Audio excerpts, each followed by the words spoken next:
Chapter 865. Among the entire team of advisors, Duncan was the one with the most experience in territory governance. This old butler's master, Earl Winston, had died under the butcher's knife of the orcs last year.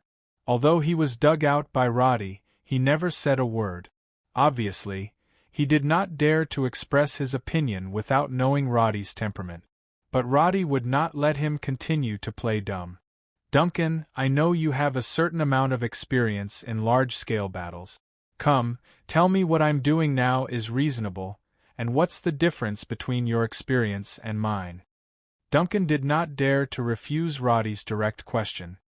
He bowed in fear and trepidation, thought for a few seconds, and said in a low voice, "Prime Minister, what I've experienced is really not worth mentioning. You don't have to be polite. I'm the most efficient here. Say what you want to say." Duncan choked, but he had a good impression of Roddy's words. Most nobles liked to listen to empty words, but that was because they themselves were not good at fighting.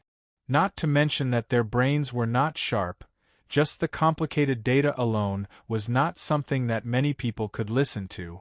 Now that he had gotten permission, he felt that he could not keep hiding it, so he opened his mouth. "Prime Minister, I've always been curious. Are you really not going to summon the lords of the territory to fight?" The battle in the Kingdom of Karen had always been a gathering order issued by the Great Lord, and the lesser lords would swarm over with their knights and squires. Everyone would gather together and announce the battle plan. Usually, they would arrive at a certain place on a certain day of a certain month. There was no arrangement in the process, and everyone acted according to their ability. The Great Lord was usually responsible for a part of the supply and logistics, and the rest had to be gathered along the way, or raised by other lords. It was already April, and as the Prime Minister, Roddy still hadn't issued any enlistment orders. The only army that had been mobilized was Sodeler. Apart from Roddy's personal guards in Elson City, the entire combat force added up to about 15,000 people, and this number included the logistics system. In other words, the first army that would be sent to the battlefield might only have around 5,000 people. Calling a bunch of people with uneven military literacy to fight a war, and before they even started, they already dragged themselves down. I can tell you clearly that from now on, this kind of thing will never happen again. Roddy knew that this advisor was good at calculating numbers, but pure calculation ability was not very meaningful. He needed the entire team to keep up with the changes of the times. If they only used past experience and applied it mechanically, it would be a waste of effort. "You must understand that the battle we are about to fight is different from any other battle that we have fought before. So from now on, you must not follow the framework of previous wars to calculate data, understand?" His words made the advisors in the conference room stop what they were doing. Some of them were thoughtful, and some still couldn't understand. Duncan was obviously the one who thought more. He replied, "The steps you've taken seem to be more efficient now. The roads and trucks have increased the speed of logistics by more than 10 times, but I always feel that the funds you've spent on logistics are too high." Historically, the transportation of food in war had been saved as much as possible. In other words, the knights were responsible for their own food, and if they wanted the lords to pay, who would give them fish and meat? Black bread and water were the most common treatment. During famine or special circumstances, there were even cases where the knights had to catch mice to eat. After all, the productivity of this era was too low. Now, Roddy's construction of roads, manufacturing of trucks, and paving the roads alone cost enough gold coins to fight a 1,000-man battle. In contrast, the amount of money used to train a professional army was not even half of the cost. It's not just logistics. That plane project also cost a lot of money. "Prime Minister, if it's just for reconnaissance, I think it's not appropriate to spend so much money on this research." Duncan's words were actually the doubts in the minds of many advisors. They did not understand the meaning of Roddy spending so much money on Kardashian's research of planes. Was it really just to please the dragons? Although they had created aircraft that could carry people into the sky, this thing brought them limited surprises. After all, this was an era where mages could fly in the sky. Flying was not an unattainable dream for humans. In Duncan's eyes, a few planes could not change the course of the war. Apart from reconnaissance, what else could they do? This is one of the main points I want to talk to you about today. Roddy stood up and pointed to the map beside him. Whether it's a war with tens of thousands of people or a local war with only a few dozen people, the side that has the initiative has a greater chance of winning. You all understand this, right? Everyone nodded. Anyone who knew a little about military affairs knew that number was not the biggest factor in determining victory or defeat. Initiative was. Plane is the most important tool to help us gain the initiative. You will gradually understand this in the future. Roddy then swiped his finger across the map, from Elson to the Holy Sanctum, and then pointed to the royal city in the south. You may think that the war should be done step by step, gradually encroaching and annexing. But from now on, I hope that you will understand this new concept of war. The most important thing in this new way of war is logistics. It can be said that I think the war is fought with logistics, not the number of people each side mobilized. Roddy reached out and pulled out a document from the pile of documents next to him. It was labeled March Weapons Production Report. One of the pages was folded. He directly opened it and handed it to Duncan. How much do you think this weapon will affect the war? Duncan frowned as he stared at the output list of Type 3 crystal energy cannons. He was unable to make an evaluation for the time being. For people who lived in the cold weapon era, if they didn't personally witness it, it would be very difficult to understand the effects of this hot weapon equipment in actual combat. Prime Minister, this kind of weapon should be equivalent to letting the troops bring a few mages with them to battle at any time, right? Roddy nodded. You can understand it that way. Then, if it is used on a large scale, compared to the cost of training mages, we can indeed save a lot of money, and at the same time greatly improve the combat ability of the army. Duncan's perspective was always related to money. There was nothing he could do about it. Who asked him to deal with gold coins all his life? But you said that the war is fought with logistics. Do you mean that we need to put more energy on roads, planes, and these armaments? Duncan found it hard to understand, but he was not a stubborn person. Since he was sitting here, he had to try his best to understand his superior's intentions. He thought for a moment and replied, Then now we may face a very big problem. If we maintain the current investment ratio after the war, we will have to spend a lot more gold coins than any previous war of the same scale. After that, he began to list a series of numbers. Because it had been more than half a month since he joined the advisor group, he had already understood everything that needed to be understood. He was now quite familiar with the budget of trucks and planes, so his judgment of the expenditure after the war began was extremely accurate. Compared to Camilla, who had never experienced war, Duncan was obviously more experienced in the details. Because many things on paper were one thing, but when it was put into practice, it often became a different situation. Take the simplest example. On the surface, it was said that all the soldiers in the army were treated with bread and meat soup every day. But when an army of tens of thousands of people moved, where could they find meat soup and bread in many places?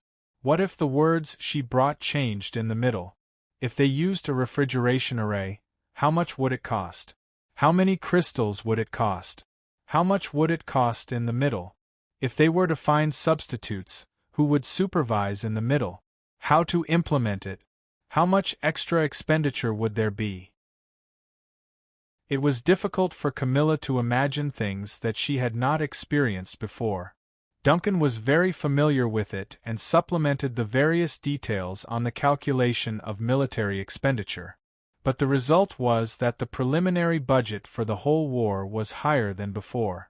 According to the expectation that everything went smoothly, this war would cost at least more than 8 million gold coins.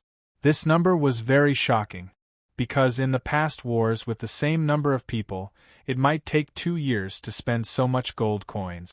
Moreover, with the current gold reserves of the Kingdom of Karen, there was not so much gold coins at all. They could only use items of equal value to replace it. Chapter 866. At present, the annual tax revenue of all the territories in EFTA, including all the income of Elson City, may only reach the equivalent of 3 million gold coins. This is only a theoretical value. This is after taking into account the trade share with Lochman Kingdom this year and the military sales to Tasman Kingdom. Duncan took out a table that he had calculated. He continued, "Prime Minister, I have to admit that the income level of Elson City is really amazing. If this territory is excluded, the income of the whole of EFTA may be less than 1 million gold coins. But Elson City is now in a period of development, with more revenue and more expenses. If you continue to invest in various areas of research and development, our military expenditure will be at least 5 million gold coins. Don't worry too much about the military expenditure. From the moment I decided to start this war, I have already thought of a solution."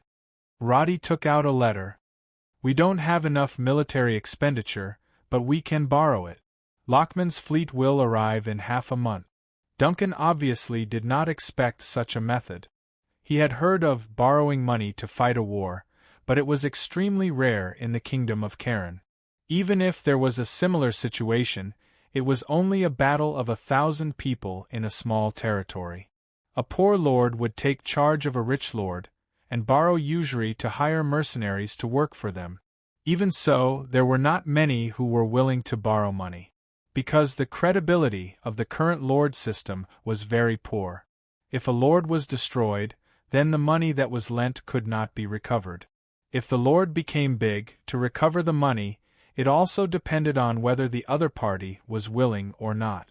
In short, the one who owed money was the boss. The ones who had real credibility were the royal family, a few marquises of Duke, and the Rose Cross.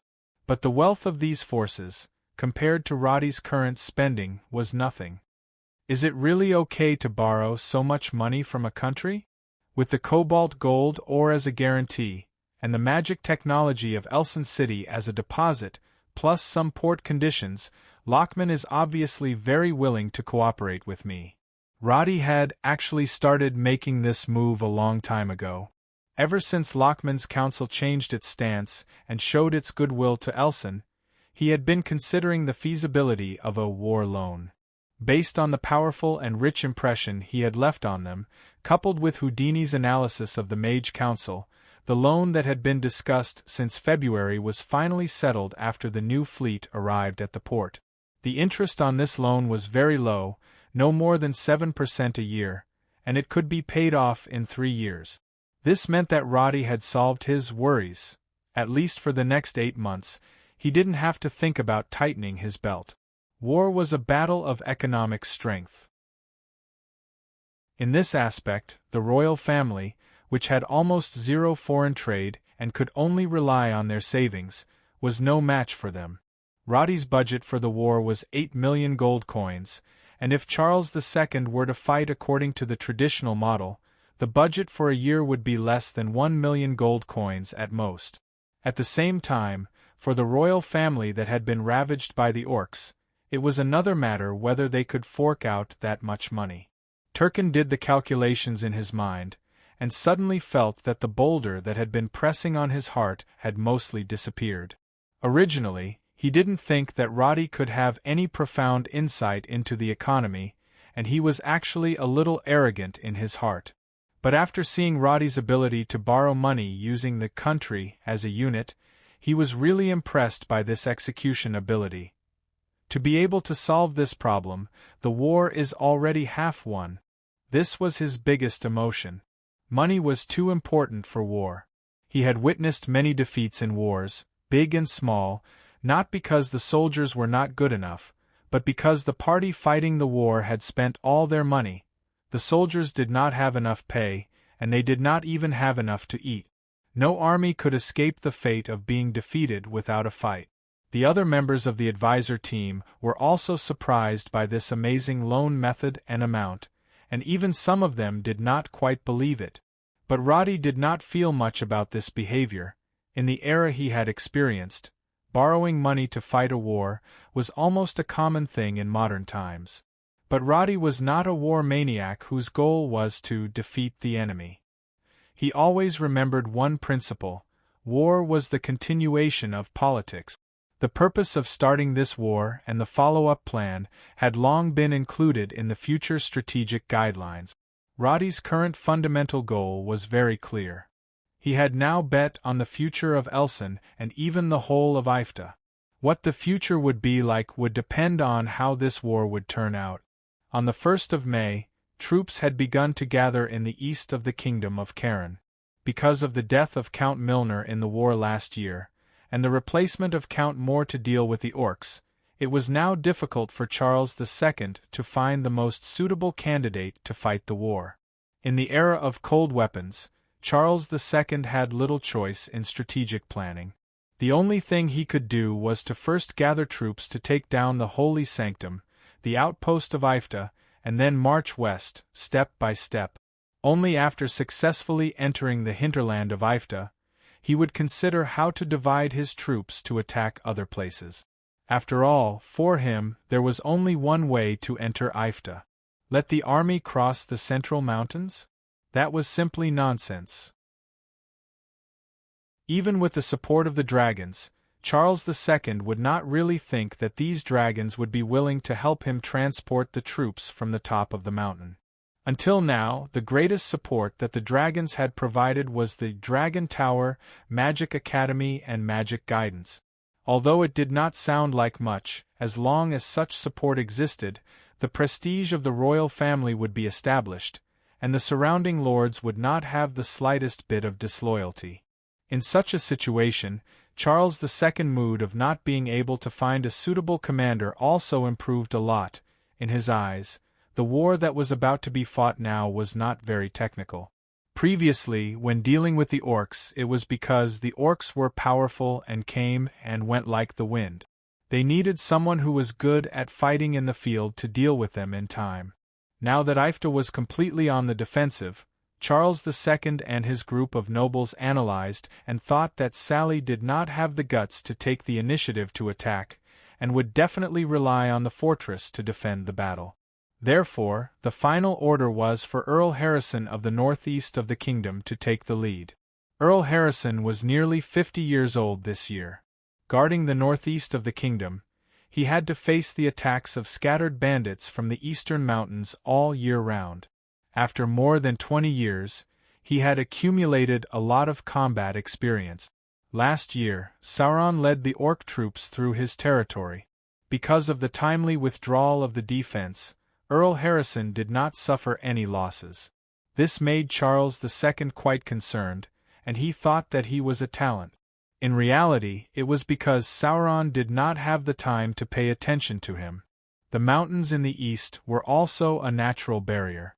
The countries on the other side of the mountains had been in civil strife for the past 10 years, and there was no movement to send troops to attack at all. There were some roads between the mountains, and occasionally, there would be caravans coming to the kingdom of Karen to exchange needs. However, this situation completely disappeared after the orc Sauron led his troops through. Earl Harrison had gathered a lot of troops in fearing that Sauron would turn around and attack him. However, a winter had passed, and the scouts sent out said that Sauron should have crossed to the other side of the mountains. Other than the corpses of the orcs who had died of illness, there was no trace of this group of guys in the kingdom. Only then did the Count breathe a sigh of relief. However, he did not expect that after a year, he would be assigned the task of attacking Ifta. At this time, he actually wanted to refuse, but he thought that Charles II now had the support of the dragons, and the territory's economy did indeed need special means to recover. After weighing the pros and cons, he finally accepted the task. Earl Harrison's territory was in the east of the Holy Sanctum area. Whether it was economy or faith, the holy sanctum had a good influence in the territory. However, after Charles II ban, he had to cut off all contact with the holy sanctum after the situation became tense. He closed the monasteries in the city, and in order to avoid arousing suspicion, he directly locked up the bishops and priests. Needless to say, this series of actions brought about economic losses. Now that he had become the commander of the Western Expedition Army, he could only hope to get rid of Ifta as soon as possible to make up for his losses. Now that the assembly order had been issued, Earl Harrison could gather a total of about 40 nobles, big and small. They each brought more than 2,000 knights, squires, and soldiers. And from other territories of the kingdom, there were tens of thousands of troops, and they were rushing here in batches. This kind of thing is too troublesome. Sitting in the mansion, Earl Harrison could not help but complain. In front of him, there were mountains of letters from various regions. If he had not found 3 stewards at the last minute to form an advisor team, he would not have been able to deal with this complicated information alone. An army of 20,000 people eating all day is really scary. Where am I going to get so much food? When the orcs passed by here, they stole hundreds of sheep from the pasture. His Majesty really knows how to make things difficult for me. The 3 stewards were too busy to talk at this time. In the past, Earl Harrison's battles were against refugees or bandits. There was no need to be so complicated. He could just order the competent knights to lead the troops to clear them out. The largest scale was only 300 people. It was his first time commanding such a large army of tens of thousands of people belonging to different lords. Because he had no experience, it was inevitable that he would be badly battered. Of course, to be able to stand in this position also meant that Charles II thought highly of him. The war funds allocated by the royal family had tempted Harrison for a long time. To him, the gold coins that slipped into his bowl from a few small actions were more than what his territory would get in a decade. Chapter 867. Let's set the rendezvous point here. We'll also have to arrange for the subsequent collection of supplies. Pay attention to the mercenaries in the territory as well. These fellows are a bunch of scourges when they're not at war. We need to think of a way to restrain them. It was already afternoon. Harrison realized that he had missed lunch in order to finish reading these letters. He rubbed his sore eyes and instructed the stewards to make a decision.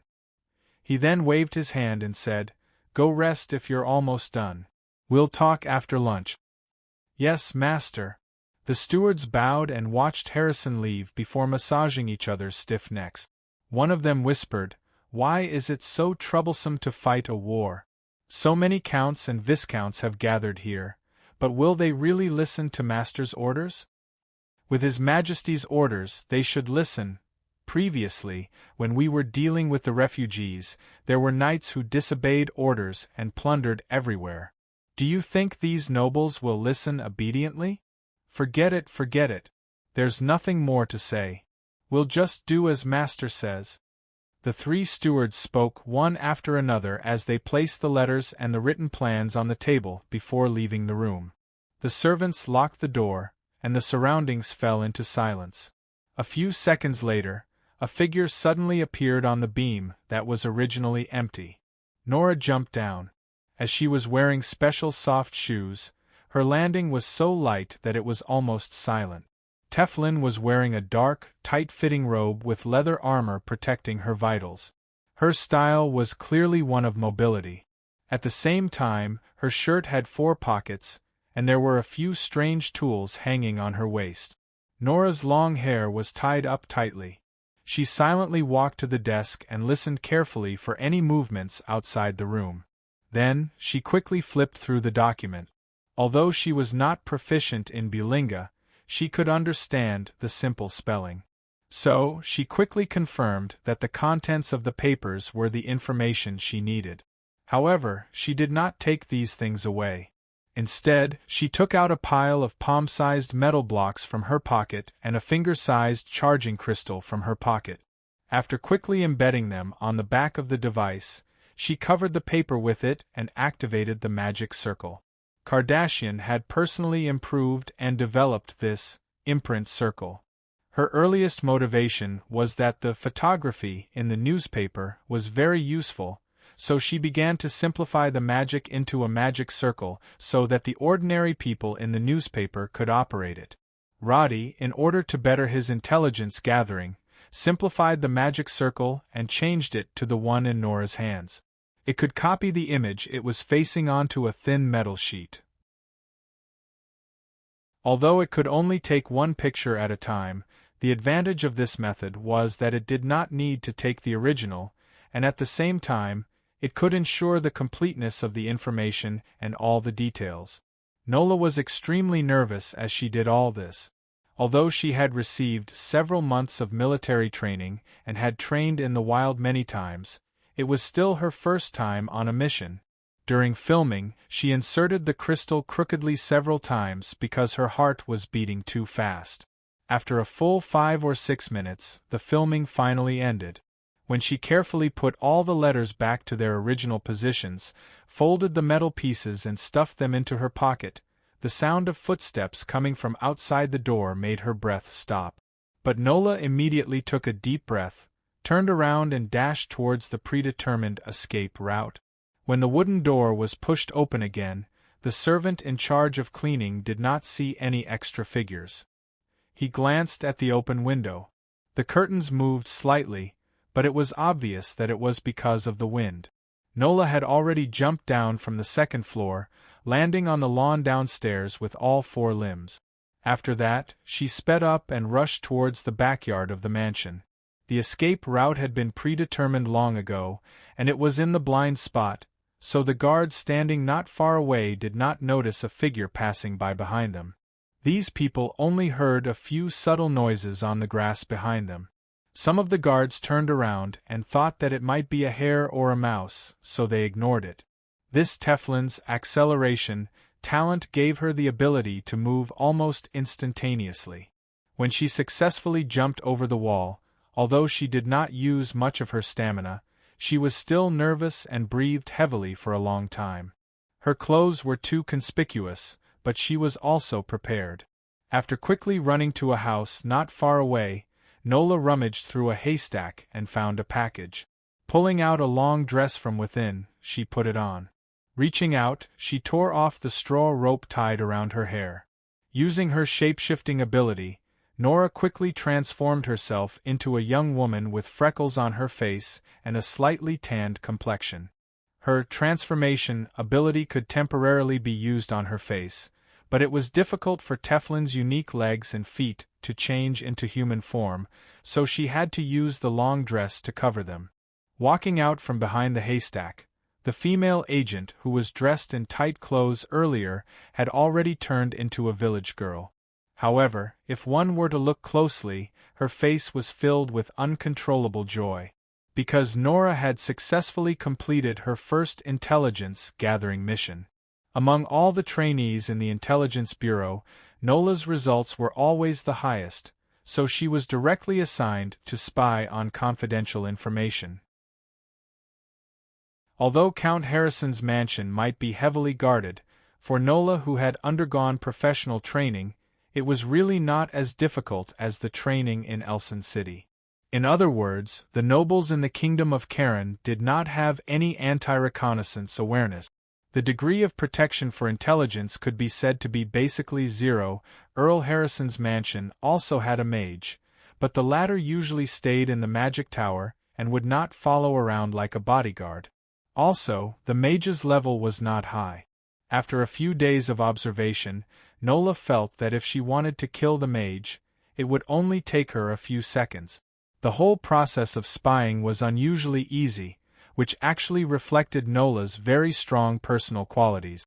Sneaking and hiding were not easy tasks. In order to not be discovered, Nola spent 3 days studying the structure of the house. At the same time, she also knew the positions of all the sentries, the time when they would be replaced, and the movement range of the servants. Thus, she could guarantee that nothing would go wrong. Filled with joy at the success of the mission, Nola's mind was filled with thoughts of what to say when she went back to write to Sodeler. But after thinking for a long time, she realized that under the restrictions of confidentiality, she could not reveal the contents of her mission at all. Nola could not find anyone to praise her for accomplishing such an amazing feat. She could not help but pout. But as she walked, she suddenly realized that there seemed to be a few people in front of her who seemed to be surrounding her. Nola's heart tightened. Have I been discovered? But after carefully observing the 3 people in front of her, she realized that she was thinking too much. The people in front of her were wearing crooked leather armor and had different styles of weapons hanging from their waists. They looked like ruffians and were obviously not good people. Their eyes were filled with undisguised lust as they looked at Nora. The man in the lead even whistled at Nora. "Little girl, where are you going?" Nuala furrowed her brows. Although her appearance had changed, she was still a beautiful woman at heart. This group of mercenaries spent their days idling around. Since they had no money to go to the brothel, they could only act like hooligans on the street. Previously, Earl Harrison had a headache because of this. Once they heard that there was a possibility of war, many mercenaries would come uninvited. Some of them accepted the jurisdiction of a team, but some were lone wolves without any organization or discipline. They were a serious factor of social instability.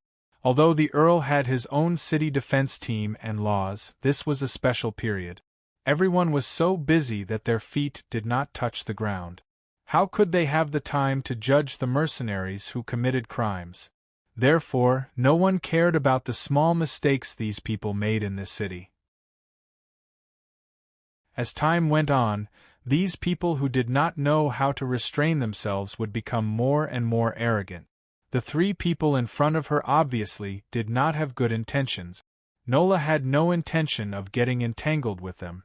She turned and was about to leave, but she did not expect that 2 of them would run a few steps forward and surround her. "Don't be in a hurry to go home.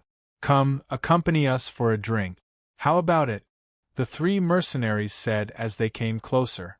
They obviously had already planned this. They did not continue to flirt like ordinary hooligans. Instead, 2 of them stretched out their hands to grab Nola's arm, and the other directly took out a dagger and pressed it against her chest. "Come on, be obedient, it won't hurt very much." The guy who spoke had a lewd smile on his face.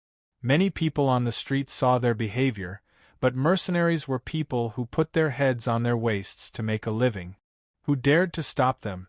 Therefore, the people around them turned around and left. Within a few seconds they were all gone. Nola frowned slightly, but did not immediately resist.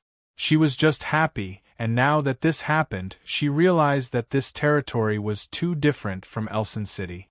The most fundamental difference was order. There were obviously no moral or legal constraints here. The mercenaries dared to rob a woman on the street next to the Earl's mansion. This was simply unimaginable in Elson City. If it was in Elson City, this group of mercenaries would probably not even be able to enter the city gate. If they dared to do this outside the city, as long as the victim reported the news to the City Management Bureau, they would basically get a result within a day. The 2 guys forcefully grabbed Nola's arm and directly dragged her into a side alley. The guy with the dagger looked back at the street and followed in satisfaction. As he reached out to pull on his belt, he smiled and said, "This little girl's figure is really good, we've made a profit. You guys press it."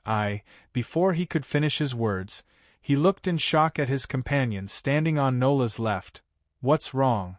the mercenary who was being stared at asked curiously, but the next moment, his eyes suddenly bulged out, because Nola's tail stretched out from under her skirt, and at this time, firmly wrapped around his neck from behind. Crack! The sound of the neck bone breaking was unusually clear. At the same time, Nola's hands easily broke free from the restraint. Her strength was actually greater than that of the mercenaries in front of her. It seemed like a casual slash, but the mercenary on the right had his throat slit by the elongated fingernails. In the midst of suffocation, he covered his neck and fell to the ground. The boss, who still had his hand on his belt, stared at the scene in front of him and instinctively wanted to pull out his dagger, but in the end, before he could take it out, Nola raised her leg and kicked his abdomen. The huge force directly sent him flying backward, but just as his body leaned back, the long tail like a whip wrapped around his neck. Under the effect of inertia, his body continued to move backward, and his neck was pulled forward. With a crack sound, his cervical vertebra was broken, and he died without a sound.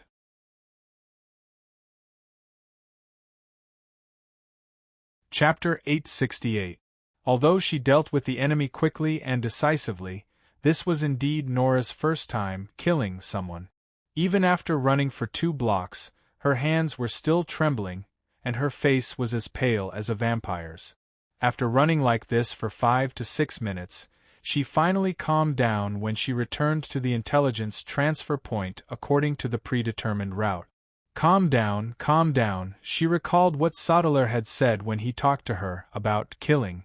That guy always said that when one became a soldier, one's attitude toward killing was the same as slaughtering pigs. There was no need to feel guilty, and the only thing she had to do was adapt. Adapt? Yes, I have to adapt. Nora had thought that the intelligence system might stay away from killing, but she didn't expect to encounter something like this on her first mission. With her abilities, it wasn't difficult for her to escape. But as an intelligence officer, she knew very well that there was no risk of her identity being exposed. For sudden incidents like this, her training was to cut the weeds at the roots. There was no leeway. Ensuring that nothing went wrong during the mission was the prerequisite. She rubbed her cheeks hard, and then used her transformation ability to change her appearance to that of an ordinary human. After he calmed his breathing, he walked into an inconspicuous grocery store on the side of the street. What do you need? I want to see the specialties of Par. The more expensive, the better. The clerk in the store looked up at her and replied, Sorry, we don't sell things from Par. Then I'll pay a deposit and reserve some. Nora took out a silver coin and handed it over. The clerk took it and placed it on an inconspicuous magic circle under the counter. When the slight vibration disappeared, he confirmed Nora's identity and nodded. No problem. What do you want? This was the next step. Nora handed over all the information she had gathered today. The clerk took it without saying a word, then said in a low voice, It's dangerous here. Good luck. She smiled and turned to leave the store. As a field agent, Nora came here with a very perfect disguise. As a maid of Baron Whately's house outside the city, she had to return to the manor before nightfall. But not long after she left the store, Nora saw a man dressed like a farmer walking beside her. He said in a low voice, I like to eat marfranchise. I heard it tastes like rotten salted fish. The incoherent conversation was a secret code. Clearly, this farmer was also a member of the CIA. Nora turned her head and asked, What's the matter? Jonathan, the first batch of local field personnel, the farmer answered while looking ahead. But Nora did not reply, because she remembered the field operation rules. If there was no mission requirement in the same area, field personnel were strictly prohibited from interacting with each other. You must be thinking that this is not allowed by the rules, right? In fact, the first batch of us thought so at the beginning, but what about now? They are either dead or injured. When they encounter difficulties, they don't even have someone to help them. After walking a dozen meters, Jonathan looked at the hesitant Nora and said in a low voice, You don't look more than 20 years old. Are you really willing to do something so dangerous at such a young age? Nora nodded, but her movements were a little hesitant. Of course we have to be loyal to EFTA. That was just a sigh. Don't think too much about it. Jonathan said as he turned in another direction. Hog bar in 3 days. If you have time, I can buy you a drink tonight. After saying that, he walked on another path, leaving Nora alone in a daze. After the figure disappeared, Nora's confused expression was quickly replaced by caution. The first thing that came to her mind was the things she had learned during training. Because the foundation of the intelligence agency was built on the business of par, many of the field personnel in various areas were untrained and had not received professional training in Elson City. This Jonathan was obviously an example of that. If he had stayed in Elson City, he would know how terrifying a person like Nora, who had received the most rigorous training, had gone through. And he obviously did not realize that the village girl he had just chatted with was the strongest and most loyal agent in the current intelligence agency. So, Nora, who had sensed something unusual, continued to walk a few streets, turned into an alley, and then disappeared into the shadows. May 5th. This day was the 17th birthday of Charles II's second daughter. In the past, this kind of event was celebrated behind closed doors in the palace, but this year was different. The leader of the Red Dragons, Quio, had agreed to Charles II's marriage proposal. Iskar, the strongest of the younger generation of the Red Dragons, was engaged to Charles II's young and beautiful daughter, Rolling. The wedding date was set in November of this year. Charles II and Quio believed that the war was coming to an end, and a marriage would help both sides better cooperate. This was the first time for both the dragons and humans, and it inevitably caused a stir in the whole kingdom. The Royal Daily News carried out a comprehensive publicity campaign, and the entire page was filled with information about Iskar and Princess Rolling, although the people eventually grew tired of reading about it. In the end, the people got tired of reading this content, but when they talked about it at the dinner table, everyone still couldn't avoid this topic. In fact, the engagement had also caused a lot of waves within the dragons. Whether Iskar was willing or not, for the proud dragons to suddenly be betrothed to a human wife was no different from the son of a powerful duke being betrothed to the daughter of a bricklayer. How could he be happy? If there were any dragons who were willing to marry a human, the Red Dragons, who had always looked down on humans, would definitely be the last one. However, after Tsueao did this, the other overlords of the Dragon Clan felt an invisible pressure because they could see Tsueao's determination and ambition in this matter. As for Charles II, he was indeed very pleased with himself at this moment. The birthday party held in the palace cost a lot of money. The invited guests said all kinds of blessings, and everyone was lively all day until midnight. The messy banquet hall was being cleaned by the servants. No matter how good Charles II's alcohol tolerance was, he was still a little drunk after drinking for half a day. When he returned to the study, he found his daughter, Rolling, already standing in the room. Father. Rolling had always been obedient to her father since she was a child. In fact, as a princess, she had long expected the fate of her marriage. She just didn't expect that her husband would be a dragon's. This kind of thing sounded good, but as the person involved, she couldn't hide her uneasiness. You still haven't gone to rest? Rolling, I know. This is not fair to you, but Lord Quio is a proud dragon's. He definitely won't let Iskar bully you. With his daughter's help, Charles II sat on the armchair. He leaned back, his eyes a little swollen because of the drunkenness. When he mentioned the dragons, his eyes flashed with some kind of emotion. This is an opportunity for the kingdom of Karen. As the monarch, I must seize it. I understand your painstaking efforts, father. Rolling wanted to speak her mind like before, but when she saw her father's deep obsession with unifying the kingdom, she finally swallowed her words. Rolling, help me get the map. Charles II waved his hand, and his daughter obediently spread out the 1-meter-long scroll on the table in front of him. With the help of alcohol, Charles II inexplicably felt a sense of heroism towards the map in front of him, which he had seen countless times. As a daughter, although Rolling was not in a good mood, she knew that she should make her father happy at this time, so she asked in a low voice, "Next, are we going to attack?"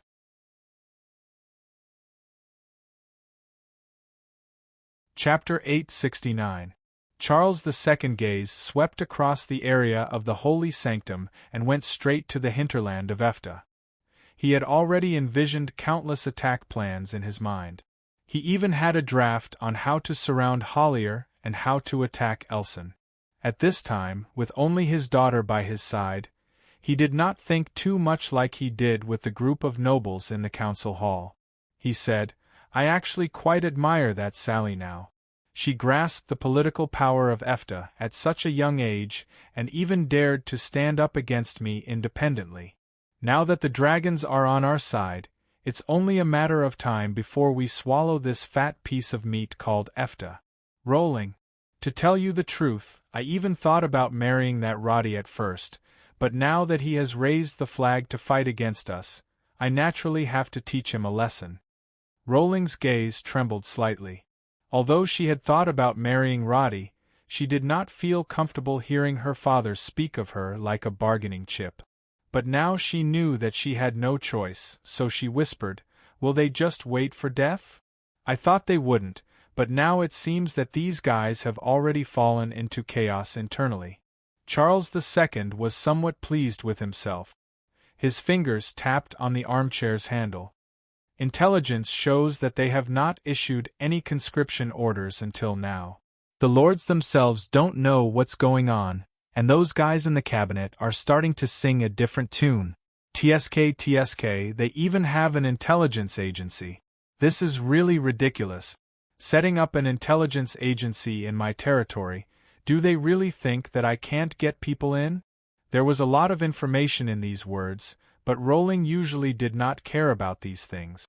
She only thought that Efta was really in danger. She breathed a sigh of relief and whispered, "In that case, Father will definitely succeed in unifying the kingdom. Not only do I want to unify the kingdom, but I also want to expand my territory." Thinking of the intelligence he had read this morning, Charles II, who was drunk, could not stop talking. "Tasman has already fallen into internal strife, and the orcs on the prairie have no climate. This is a godsend opportunity. The countries in the east have been in chaos for so many years. When my country is strong, it will be their time of destruction." "You will, Father." Rolling was still as obedient as ever. Charles II heaved a sigh of relief, waking up from the dream of being in the same world as him. He reached out and patted his daughter's head. "Your future life will definitely be happy. My greatest wish is for you to not think about these things and live a peaceful life. Although dragons are arrogant, they are not made of stone." Rolling, my only hope for you is to strengthen the bond between us and the red dragons. Although these words were vague, Rolling's face involuntarily paled. Charles II clearly wanted her to use her body to deal with Iskar, but Rolling, who had received a good education since childhood, could not imagine that her biological father would ask such a request from her. An alliance marriage was an alliance marriage. Why did she have to act like a prostitute and entertain others with her beauty? Rolling's fingers were pale from clenching so tightly, but because they were hidden under the luxurious lace sleeves, Charles II did not notice. The monarch who dreamed of unification felt a little sleepy and had already narrowed his eyes. From beginning to end, he did not notice how ugly his daughter's expression was, because his eyes had been staring at the map. Soon, Charles II muttered in a low voice. 5th of May, early morning. When the sun shone into the room through the gap in the curtains, Roddy, who had been sleeping in, slowly opened his eyes. For the past 3 or 4 months, he had been busy preparing for the war. His working hours almost exceeded 15 hours every day. But after the preparation stage and arranging all the plans, he, as the decision-maker, was instead idle. So these days, he had been working hard to replenish his sleep so that he could maintain a better mental state after the outbreak of the war. Of course, this was Roddy's plan, but Akasha had forcibly occupied a lot of his rest time. Looking down at the little priest lying in the crook of his arm, Roddy glanced at the magic clock from the corner of his eyes. Well, it was now 8 o'clock. He clearly went to bed at 10 o'clock in the evening, but it seemed that he had only slept for 6 hours.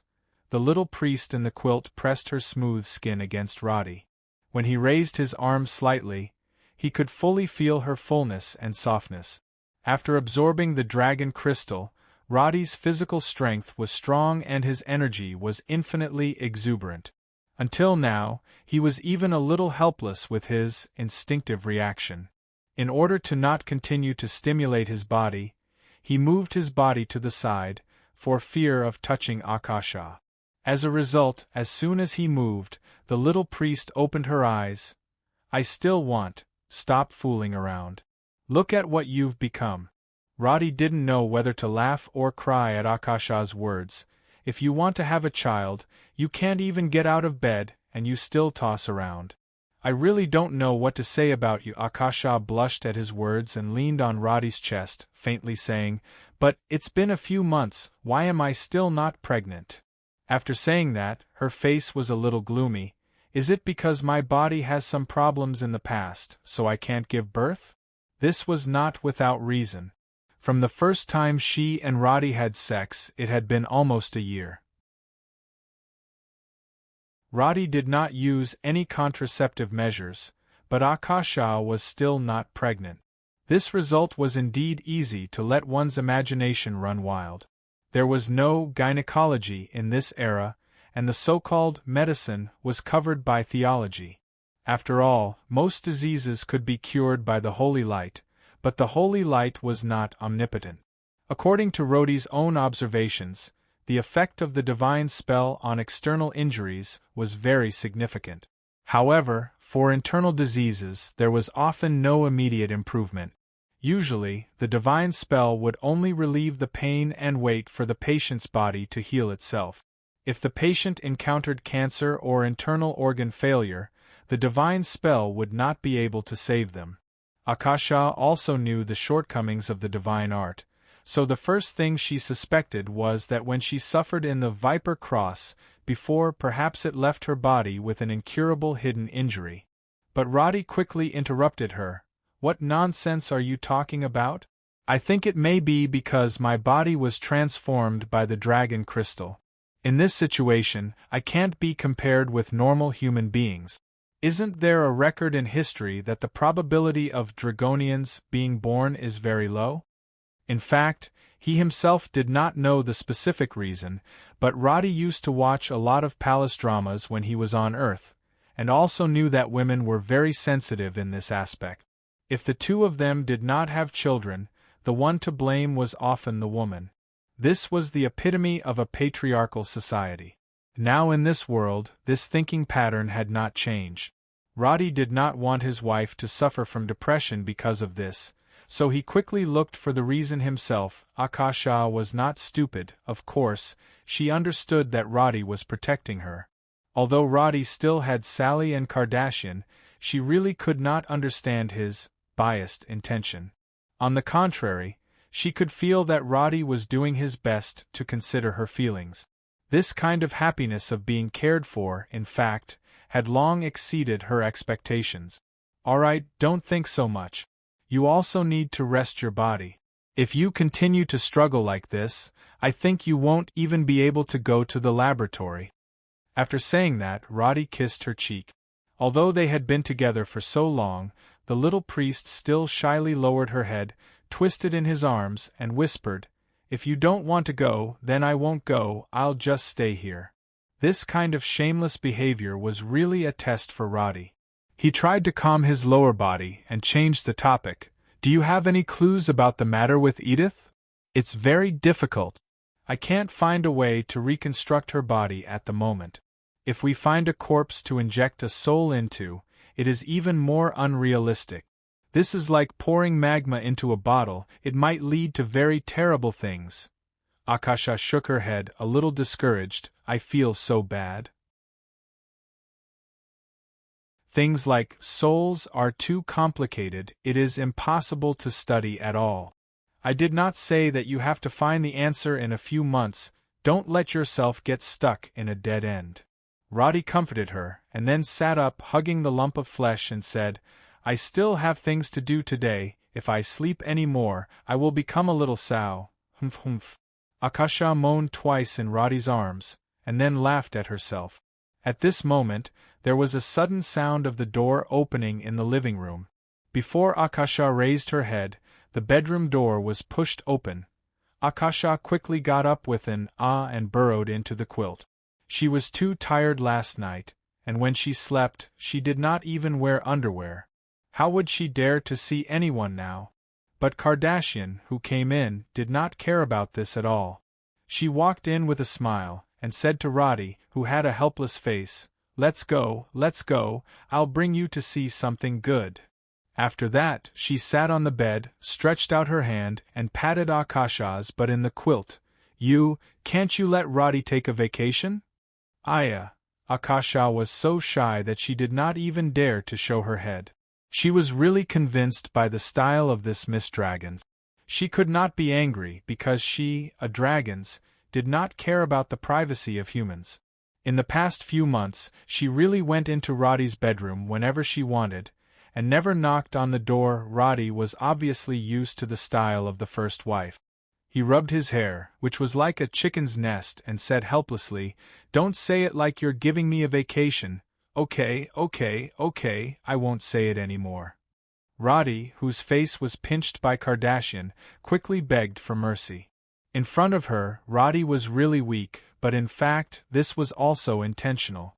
After all, only in this way could the harem maintain a balanced state. He respected all those who loved him and those he loved, so he would never use force to prove anything. "Then I'll go and see her first. If you are sleepy, you can rest for a while."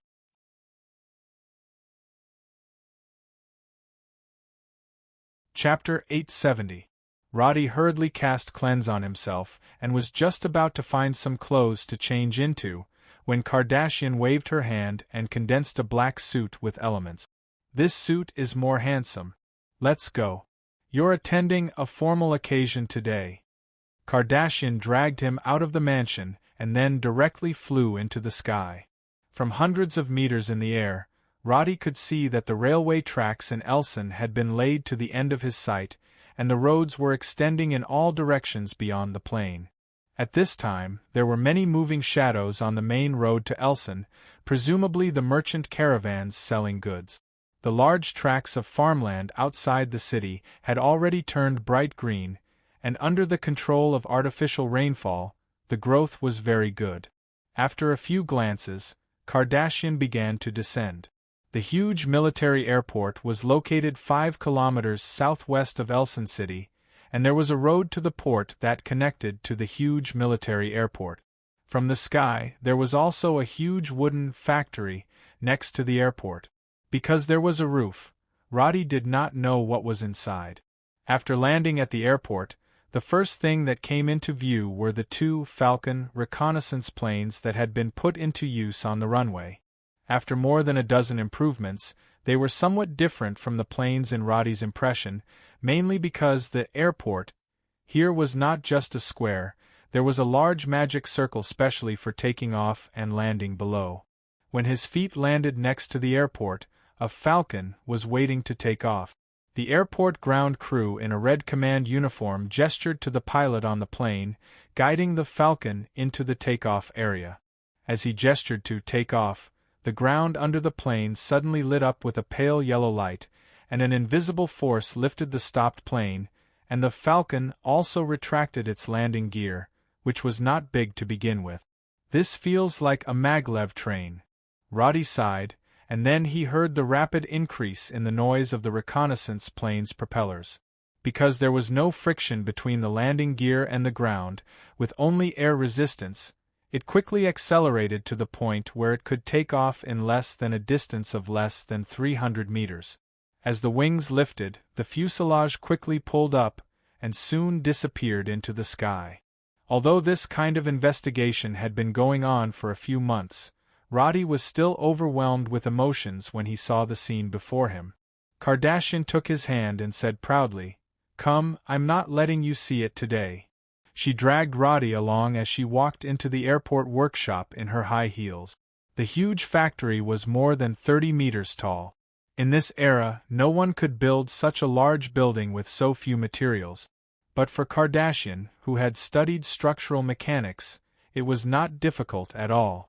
Roddy walked in and glanced around. His eyes couldn't help but stop at the huge object that originally only existed in the manuscript. "Are you satisfied?" Kardashian asked, but she couldn't hide the smugness on her face.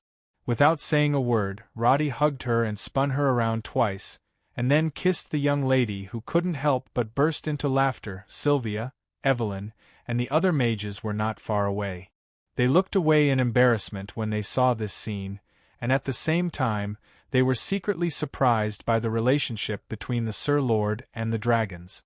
Although they had heard about it, the group of mages who had been single for years still felt like they were forced to eat dog food when they saw their affection. When Roddy handed the blueprints and ideas to Kardashian previously, he thought that everything would only be realized at the end of the year. He didn't expect the dragon's ability to be so exaggerated. With the cooperation of this research and development team, they really completed the mission in 3 months. The plane in front of him was important to the entire war. Therefore, after seeing it completed, Roddy's confidence in the upcoming battle increased by at least 30%. "Has it already been tested?" "According to the standards you gave, it has already gone through 100 hours of flight testing. Currently, it has reached the mission execution standard." Kardashian answered the question as the chief engineer, but then she added, "The biggest problem is still the energy consumption. Considering the increased airtightness at high altitudes, the consumption of crystals for one flight is equivalent to that of the Falcon's 20 flights." "That's not a problem." Roddy's eyes stayed on the plane as if he was fascinated. He raised his hand and caressed the propeller blade that was bigger than his body, and said in a low voice, "Very soon, you will realize that your masterpiece is about to change the world." After saying that, he bowed to the mages who were standing in a row in front of him. "No matter what, it's been hard on all of you." The mages, led by Sylvia, suddenly stood there helplessly, and then hurriedly returned the bow. Roddy knew that a simple thank you would not have much meaning, so he continued, "Bonuses, holidays, treatment, you will all have what you deserve. At the same time, all of you will have a first-class collective merit. After the war is over, the rest will be discussed." There were many additional benefits to the first-class collective merit. In the future, whether they continue to be promoted or retire, they would receive more preferential treatment. Sylvia and the rest had been researching day and night for the past 6 months. Evelyn's originally voluptuous figure now looked a lot thinner. As a foreign guest, she was actually the one who felt the most emotional among them. However, it was obvious that she had no right to speak at this moment. Sometimes women would have such contradictory thoughts. Back then, she tried to seduce him with her honey trap, but she failed repeatedly. She was extremely depressed. Now that she found out that not only was he powerful, but his partner was also dragons, the blow was even more severe than before. There were too many things in her mind, and she could not speak properly. Kardashian was just joking, but seeing her flushed face, she could not help but pinch Roddy's waist. "Oh? Really?" Roddy did not give her the chance to wait for an answer. He quickly smoothed things over. "She's just teasing you. Don't be so nervous. If you and Evelyn have any difficulties or troubles in terms of basic necessities, just let me know at any time. I'll see to it that you guys can solve it." "Alright, you can go back first, Hiss." As Doris left in a hurry with her head lowered, Roddy could not escape the fate of being pinched by Kardashian. Sylvia and the others tried their best not to laugh and went to the factory next door with the excuse of more tests. Only then did Roddy heave a sigh of relief. "I think her skin is quite fair. She's from the Took clan, brought back from Lassamon. Her country is north of Lassamon, and they don't have a good relationship with Lassamon.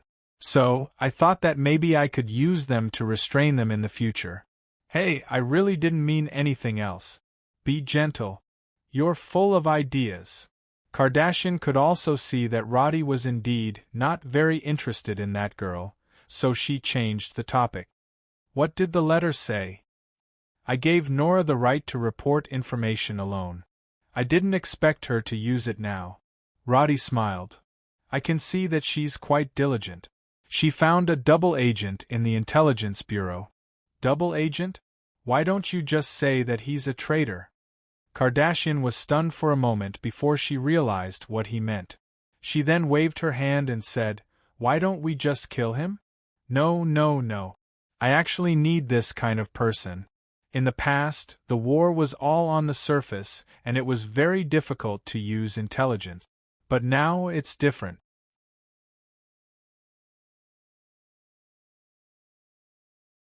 Chapter 871.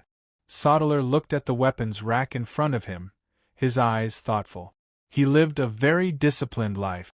After the military training proposed by Roddy, he admired this kind of high-pressure management so much that all the soldiers in PAR territory, including the reserve troops who trained regularly, had received this kind of training in the last 6 months. After the cabinet's reform of the military system, the troops under his command finally had a designation and a name. The first 5,000 regular soldiers were called the 1st Infantry Division. Of course, there were not only infantrymen, but also mages for healing, cooks, and auxiliary mages. The total number of cavalry troops was not large, so there was no division. Only the Dragon Lance Cavalry Regiment retained the name. In addition, there was also an existence known as the 1st Armored Division.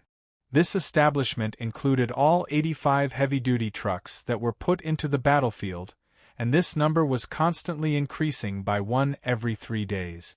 Although there were not many vehicles, there were more than 2,000 people in the Elson military field, including the workshop assembly engineers, technicians, truck drivers, maintenance personnel, logistics engineers, and the engineering company, who were constantly building the second military airport.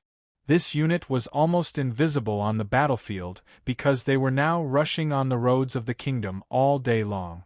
Including the small number of air divisions, 3 divisions were unified under the name of the First Army of EFTA. Sodeler stood up, drew a long sword from the weapons rack, and slowly practiced the most basic sword routine. He loved swords as much as his life.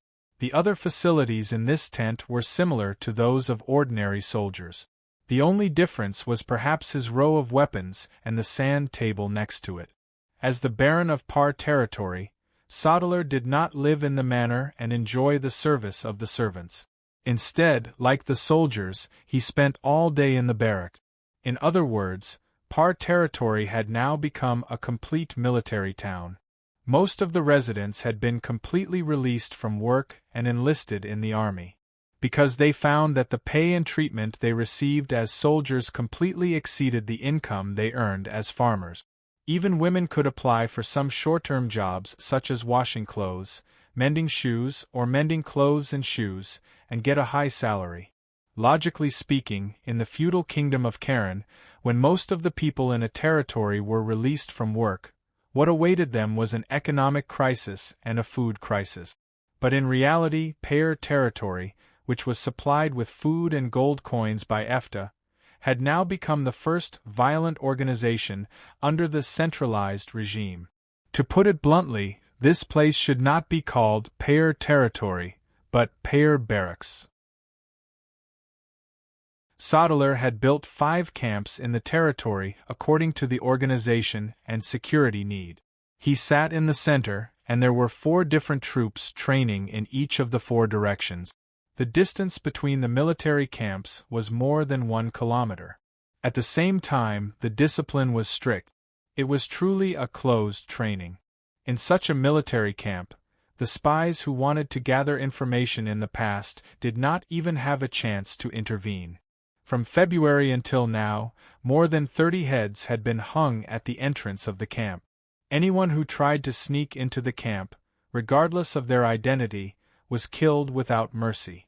Under iron-like discipline, the young people who originally thought that life in the military camp was just fooling around Now, he even wanted to raise his hand to report in advance when he sneezed. Because most of the training was for infantry, Sodeler naturally arranged a lot of actual combat exercises. Enchanted wooden swords were used in combat training. After hitting the armor, black marks would be left on the armor. If there were more than 3 black marks on the effective parts, the person would be judged dead. Under strict compliance with the training, the soldiers had changed from the scattered soldiers who fought randomly at the beginning to killing machines with strict formations and strict military orders. This was not a simple game. There were serious injuries in every exercise, but the medical support of the mages allowed the soldiers to fight without restraint. But as the war approached, Sodeler no longer carried out such high-intensity training.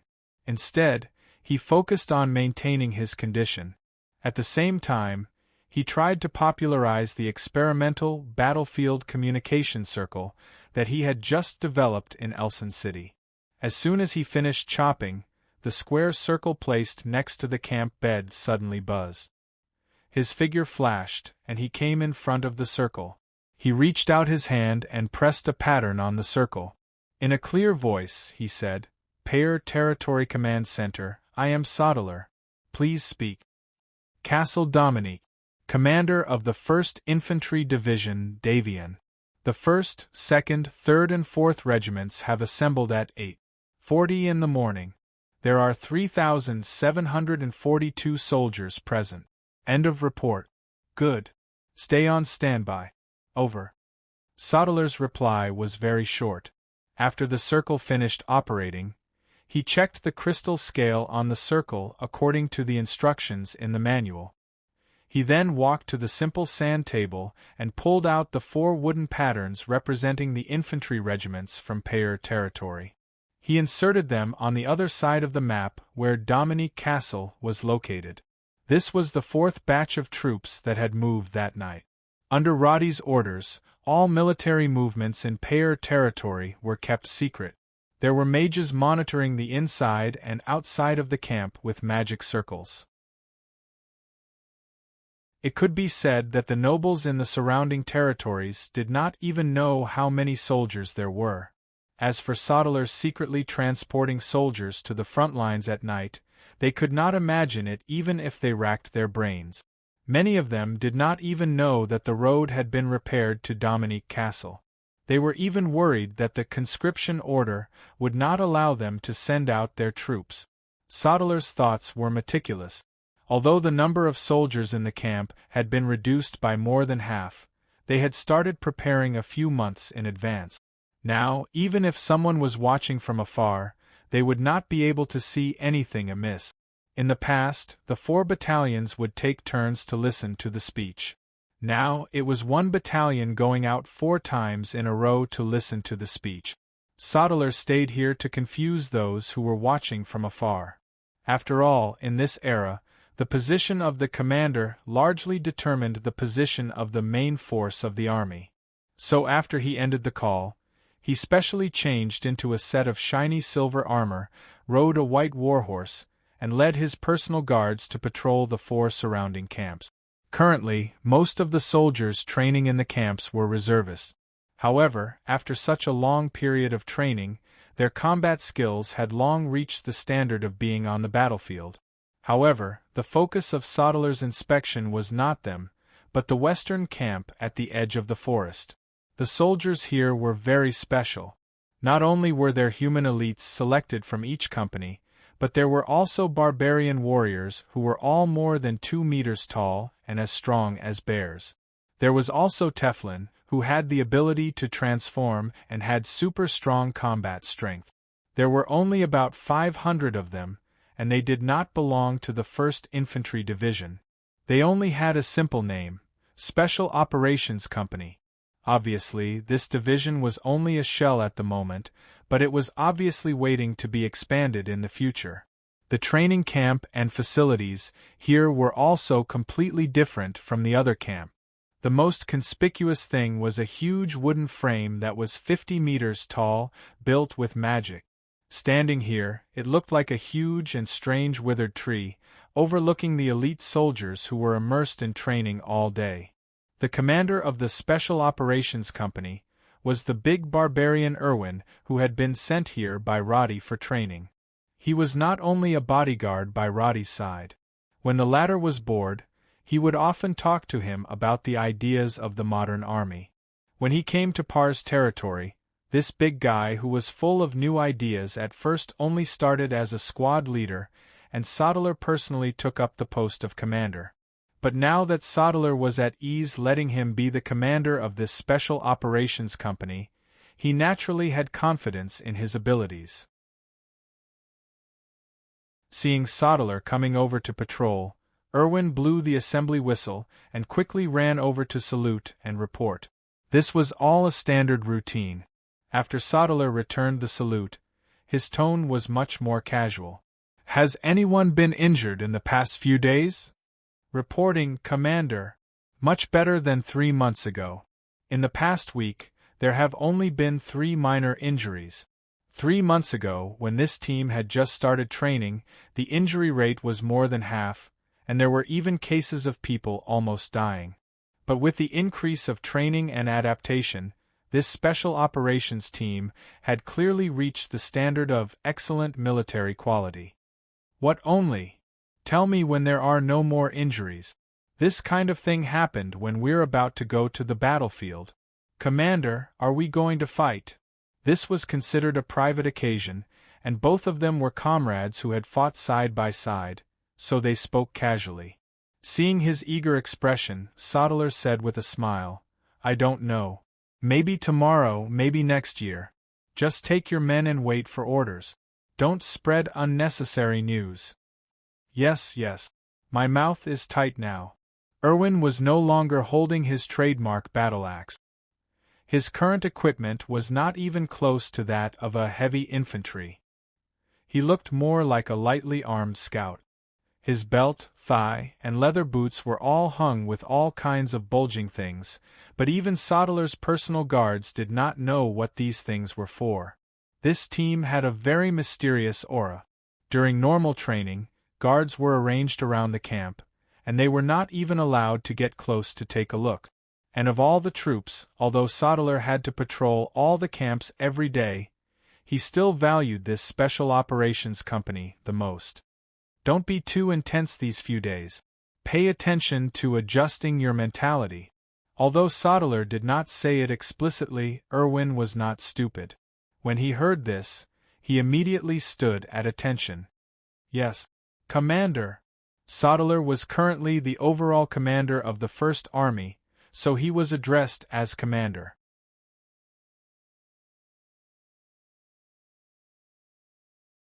Chapter 872. Back in the central camp, Sodeler continued with the regular meeting. He had 4 advisors, all of whom had been promoted from the grassroots in the past few years. Their average age was no more than 25.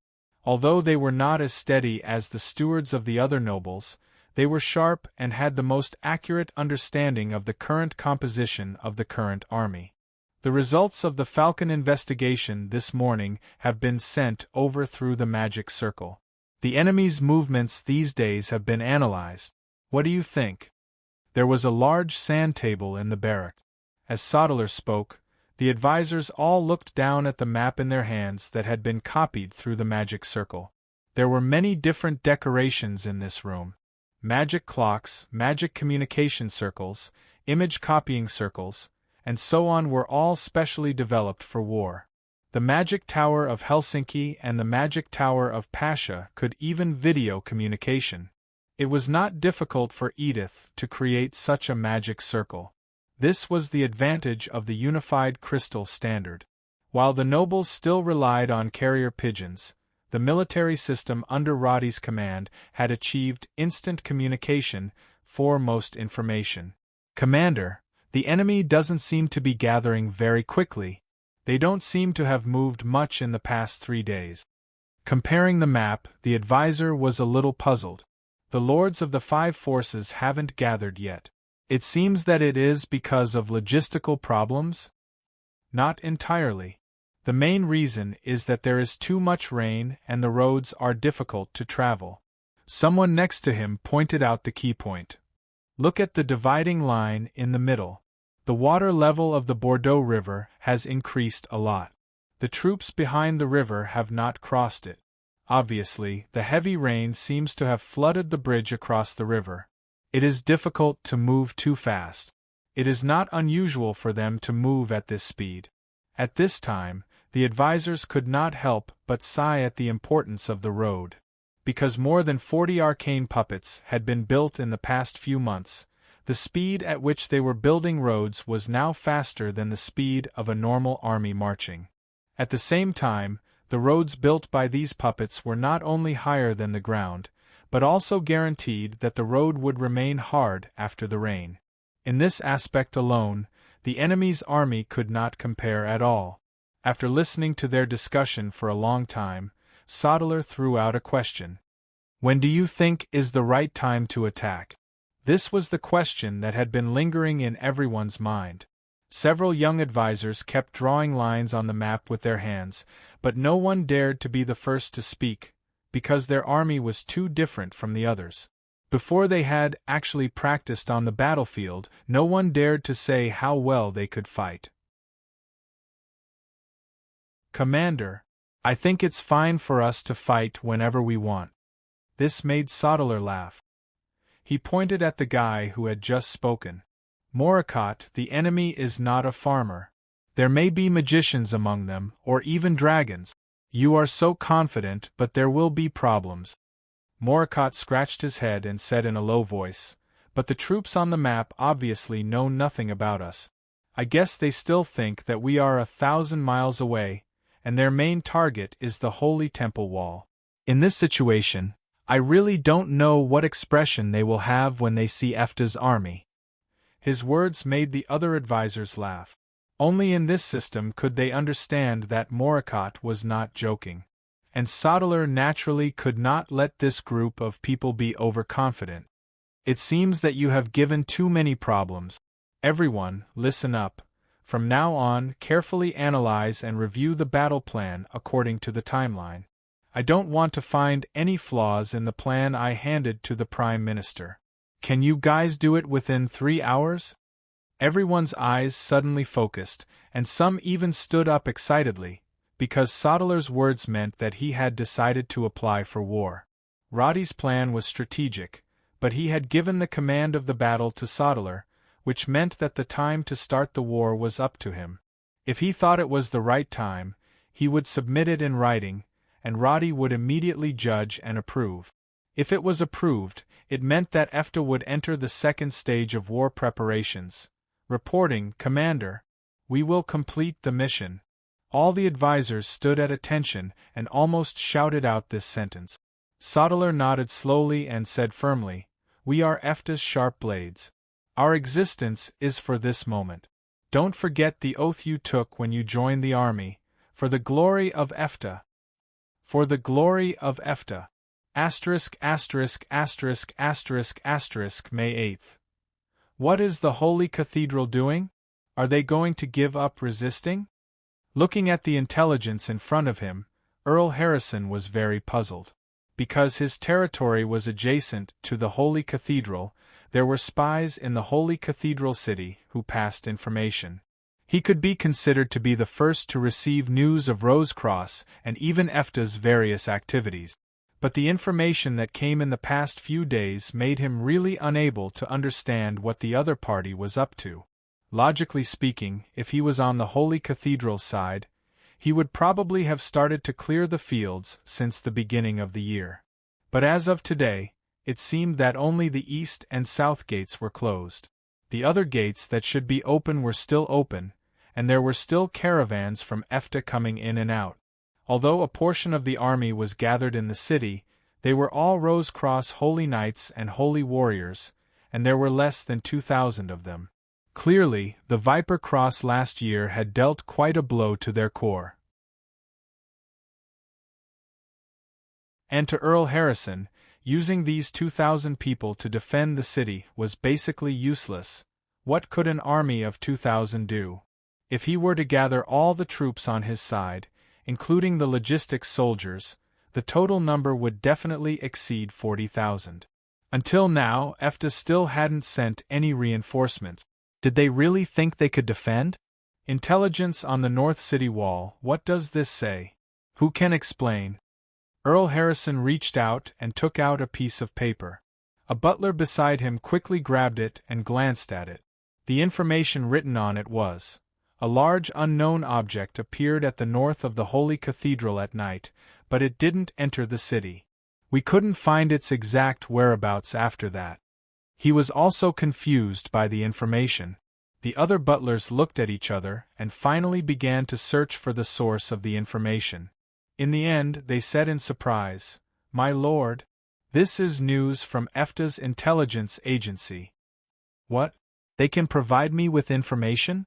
Earl Harrison was a little confused.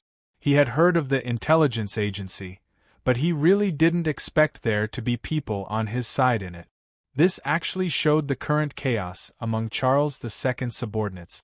The lords were all doing their own things and didn't have much contact with each other. Therefore, as the commander, Harrison hadn't even straightened out the various intelligence systems, or rather, his understanding of intelligence was to have a general understanding of the enemy's movements. As for spies and whatnot, gathering food was enough of a headache. How could he have the time to think about these things? "My lord, this is someone His Majesty Charles II sent to plant. With his information, we can deal with it more flexibly." "That's what you say, but what is this thing he reported? Do any of you understand it?" Harrison's words made the group of butlers look at each other, then they all shook their heads. "My lord, perhaps it's some kind of siege equipment from EFTA? They're not attacking the city. Now that they're surrounded here, it's more like they're waiting to be attacked." Harrison thought that these people weren't good at war, and their words were basically the same as a chicken talking to a duck, so he directly skipped over this piece of intelligence and picked up another one. "The Tusker Merchant Guild has agreed to lend us money. These people eat people without spitting out the bones. The interest is really high." Earl Harrison had never borrowed money to fight a war in the past. But now, in order to not starve after the army was assembled, he chose the same method as Roddy to raise gold coins, except that Harrison borrowed money in the name of the Lord, and the lender was the Tusker Merchant Guild of the Kingdom of Karen. Before the merchant guilds of Par spread throughout the kingdom through a chain, the Tusker Merchant Guild was the most famous merchant guild in the developed eastern part of the kingdom. But no matter how big it was, it still couldn't compare to a large country like Lassieman. This could be seen from the amount of money Earl Harrison borrowed. He borrowed a total of 200,000 gold coins at an annual interest of 50%, and the agreement he signed was to pay it back next year. Fortunately, he had the title of Commander of the Western Expedition, otherwise the Tusker Merchant Guild wouldn't have lent so much money. On the other hand, the Tusker Merchant Guild's business was declining day by day because of the existence of the Par Merchant Guild, so suppressing EFTA was a common goal. But merchants didn't want to do business at a loss, and the annual interest of 50% was enough to prove this point. After all, there was a famine in the eastern part of the kingdom last year, and there wasn't enough food this year, so the price was much higher than before. Without this money, Earl Harrison wouldn't be able to operate the army at all. "My preparations are almost done, but why are these guys taking so long on the road? If this goes on, they won't be able to arrive at the scheduled assembly time. What's going on?" After checking the progress of the lords, Harrison paced back and forth in front of the map and complained. In fact, he also knew the reason. After entering the summer, the rainfall increased, especially in the central and southern parts of the kingdom, and there was a flood near Bordeaux and the river basin. And the first batch of troops were advancing from the central to the north, so it wasn't surprising that the road was blocked. But this completely messed up the original plan, and caused the line of the army that should have been orderly to be stretched thin. He originally planned to start probing in the middle of May and launch the first wave of attack at the end of the month. But now it seemed that whether this group of people could arrive at the predetermined location on the 20th of May was a question mark. My lord, what about the reply to His Majesty? Just say that the preparations are going smoothly, and that the food has been collected, and it is completely enough to support the attack on the Holy Cathedral. Harrison waved his hand. Didn't Cullen Era always say that EFTA's food production is amazing? When the army crushes over, I want to see how much of their words are true and how much is false. But, my lord, our current food collection is not going smoothly. We haven't even received 2/3 of the estimated amount. Nonsense. Of course I know, but can you say that to His Majesty?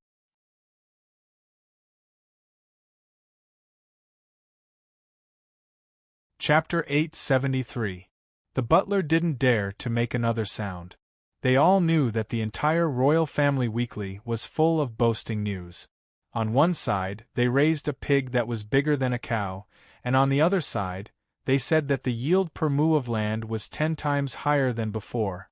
These kinds of nonsensical news were laughable to the lords, but they couldn't stop the commoners from believing them.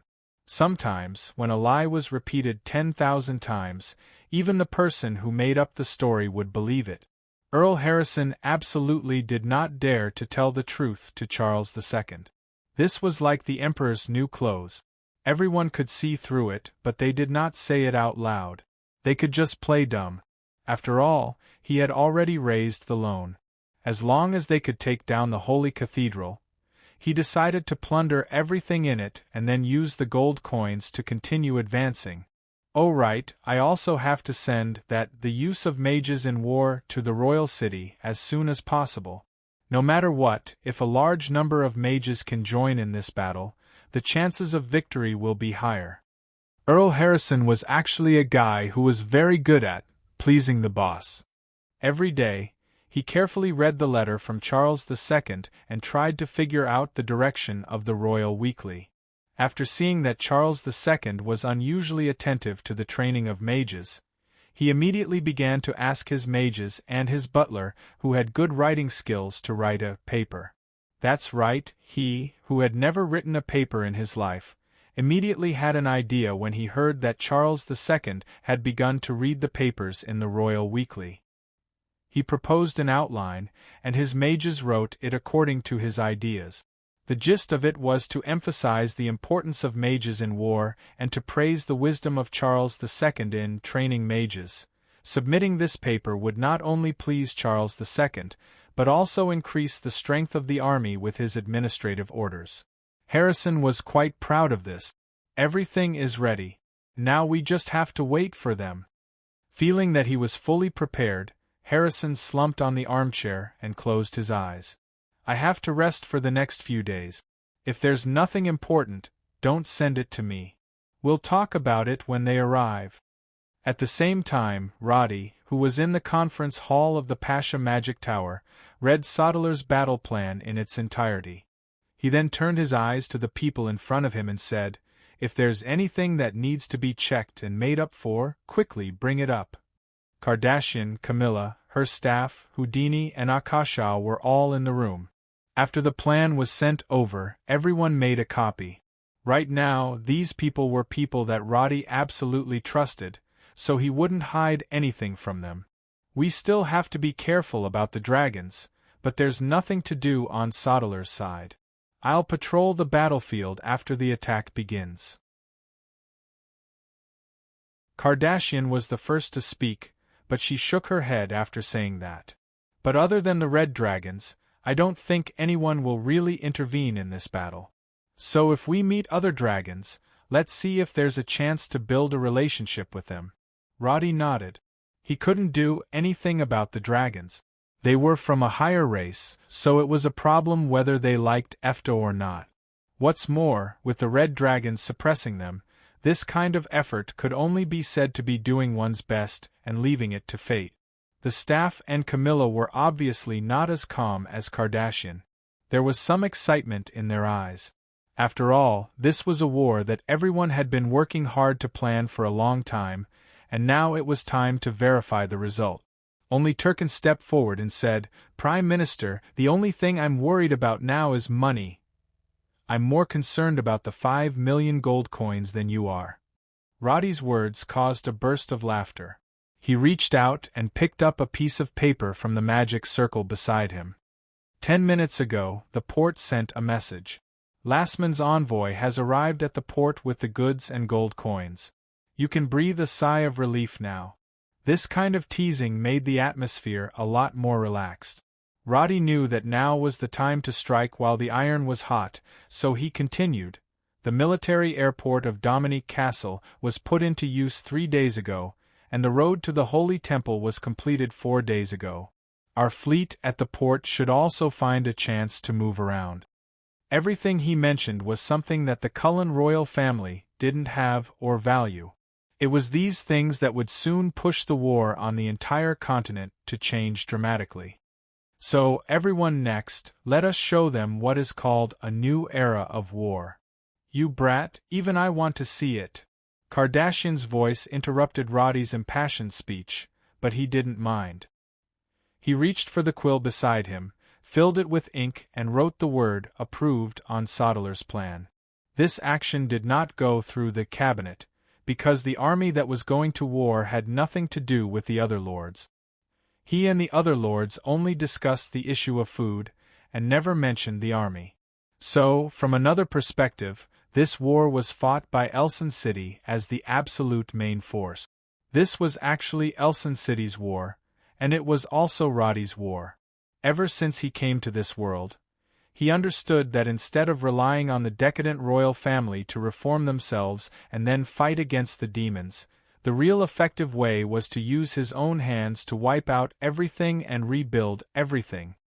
The signed plan was placed on the square slate, and a faint blue light flashed. The slate, which he called a fax magic circle, instantly transmitted the image to the central command camp of Par's territory.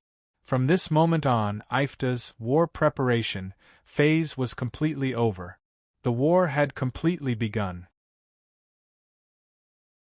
May 8th evening. Barthas, who was squatting in the bushes 500 meters away from Par's camp, heard the call of the assembly horn from afar as usual. He was already used to it, and didn't even have the mood to look up. In other words, even if he looked up, he wouldn't be able to see anything in the dim sky. Since March, Barthas and a few of his companions had been taking turns to watch this camp every day. During this time, there were 2 guys who wanted to take the risk of getting close to steal information, but their heads were still hanging at the entrance of the camp. With such a lesson in mind, Barthas was no longer curious about what was in the camp. In any case, he could see the soldiers shouting slogans, running back and forth for training every day, and gathering at a fixed time at night. The number of people was always the same, and as the commander, Baron Soddler also patrolled at a fixed time every day. The repetitive life had made him lose his patience. So much so that after the horn sounded today, he didn't even make any extra movement. He was still in a daze, holding the green foxtail that he randomly pulled out in his hand. Hey, when do you think this war will start? His companions who slipped over from a tent not far away also looked bored. Obviously, they didn't have the desire to investigate like they did a few months ago. Who knows? These people keep shouting all day long, and even now they don't look like they're ready for war. Maybe they're waiting for the army to attack? Barthas simply lay down in the grass. Count Liss, what's the point of letting us watch Par's territory? Count Liss was one of the cabinet members, and currently the most powerful noble in Ifta apart from Sally and Roddy. Why do you care so much? If Ifta falls, I think Count Liss's position is still stable. Anyway, the conscription order hasn't been issued yet. Everyone is wondering if the Prime Minister has given up. Give up, it's best to do less wasteful things. No one in Par's territory is farming anymore. Just you wait, many people will probably starve to death by the end of the year. Isn't that right? I really don't know what the Prime Minister is thinking. The 2 chatted in low voices in the gradually darkening night. When the afterglow completely disappeared, the camp gradually returned to silence. Everything was as usual, but they didn't know that the camp, which originally had more than 10,000 people, was now almost empty. Late at night, the sound of moving trucks rang out as usual. This was also the sound that Barthas and the others were already familiar with. For the past 3 months, the rumbling of the tires had become the background sound that accompanied them to sleep every night. At first, they were also curious about what was inside, but the reason was the same as before. The grass on the graves of those who tried to visit were a few meters tall now. They weren't here to risk their lives, so they just needed to report these things honestly and not look for trouble.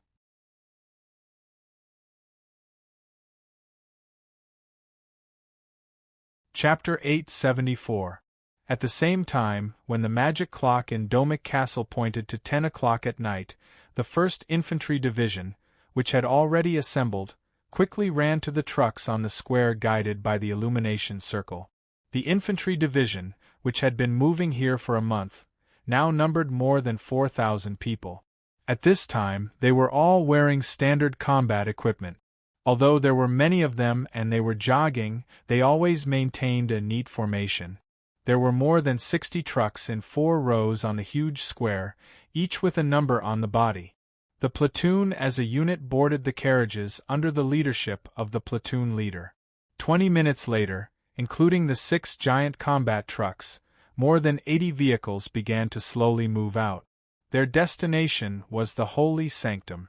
To get to the Holy Sanctum from Domic Castle, they had to first travel 80 kilometers north, go around the mountains, and then drive 40 kilometers southeast. The total distance was at least 150 kilometers. Based on the speed of ordinary troops, it would probably take more than a week. However, it took less than 3 hours for the trucks to travel, and they could transport more than 1,600 people at once. In the early hours of the morning, the first batch of trucks returned and began to transport the second batch. "Get in! Hurry up!" The engineering company was also in the second batch. The platoon leader, Rorschach, shouted to the soldiers behind him. The usually cheeky young men were now tense, and one by one, they boarded the carriages in silence. Rorschach confirmed that no one was missing in the platoon and shouted to the driver in front, "Boarding complete." "Roger." The driver also belonged to the armored division, so he wore the same military uniform. After saluting Rorschach, he turned around and boarded the driver's seat. The engine hummed as it started up. Rorschach turned his head to take a look.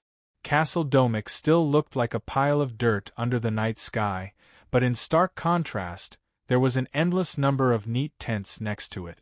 Even though there were thousands of people in the military operation, the whole camp could only hear the orders of the sergeants, and there was no noise of conversation.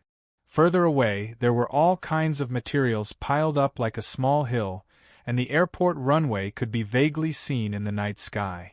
Because there was a magic circle on the runway, he could also see a Falcon reconnaissance plane parked on the side. More than half of the buildings in this camp were built or optimized by the engineering company. So Lashak could not help but feel some inexplicable emotions.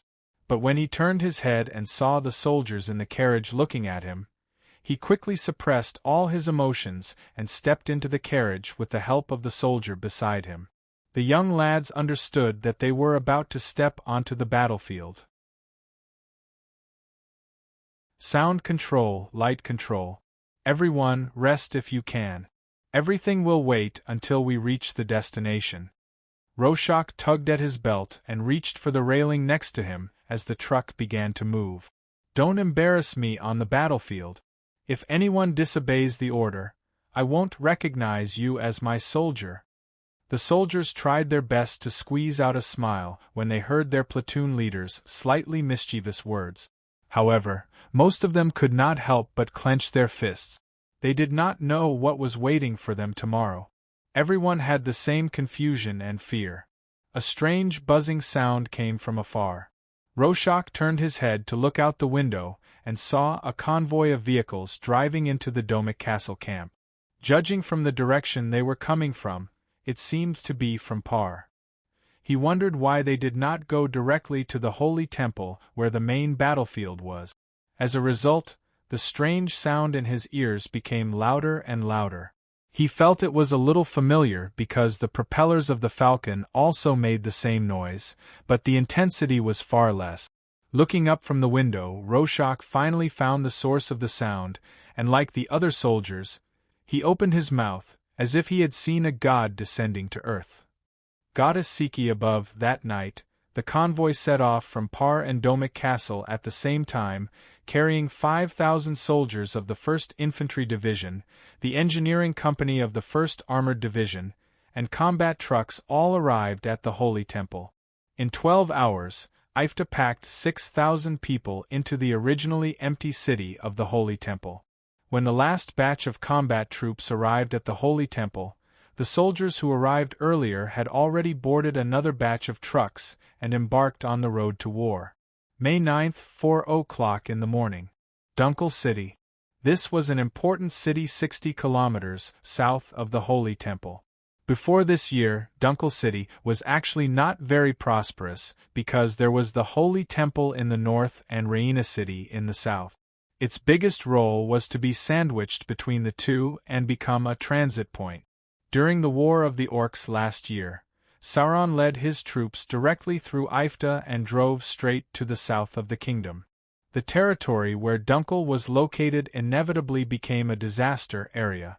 Of course, because Dunkel City had city walls, the damage within the city was not serious, but the towns and villages on the periphery were seriously looted or massacred. Therefore, until now, the city had suffered from a sharp decline in population and a shortage of food. Therefore, when Charles II forced the War Assembly Order this year, the city could be said to be full of mourning. Because of the prevalence of exaggeration, the data reported to the royal family by each territory had been modified and whitewashed, which made Charles II inevitably overestimate the population and combat strength of the territory. He did not know that at this time, in the letter, the city of Dunkel, which was reported to have 4,000 soldiers and 520 knights, actually only had about 2/3 of the combat strength. And this number was the result of counting the old, weak, sick and disabled who had no combat strength at all. Viscount Berkeley was guarding Dunkel City. According to Earl Harrison's plan, he would lead the follow-up troops of about 15,000 people to converge and attack the Holy Temple from the east. Viscount Berkeley, on the other hand, would wait here for the other noble armies to gather and surround the Holy Temple from the south. Both sides would attack together and strive to break the Holy Temple in one blow. That was the plan, but the rain in the south of the kingdom was quite heavy. According to the latest news, Viscount Vasana, who should have arrived here the day before yesterday, was still 30 kilometers away. Judging from the terrible condition of the road, it was estimated that he would only arrive tomorrow noon. And there were more than a dozen viscounts and barons gathering here from all directions. If he waited for everyone to arrive before setting off, it would probably take more than 20 days. Therefore, Earl Berkeley knew that it was useless to be anxious, so he just stayed comfortably in his earl's mansion every day. And because the barons and knights under his command were not organized properly, he arranged for them to stay in the camp outside the city. He could not let a group of soldiers idle in the city, that would cause trouble.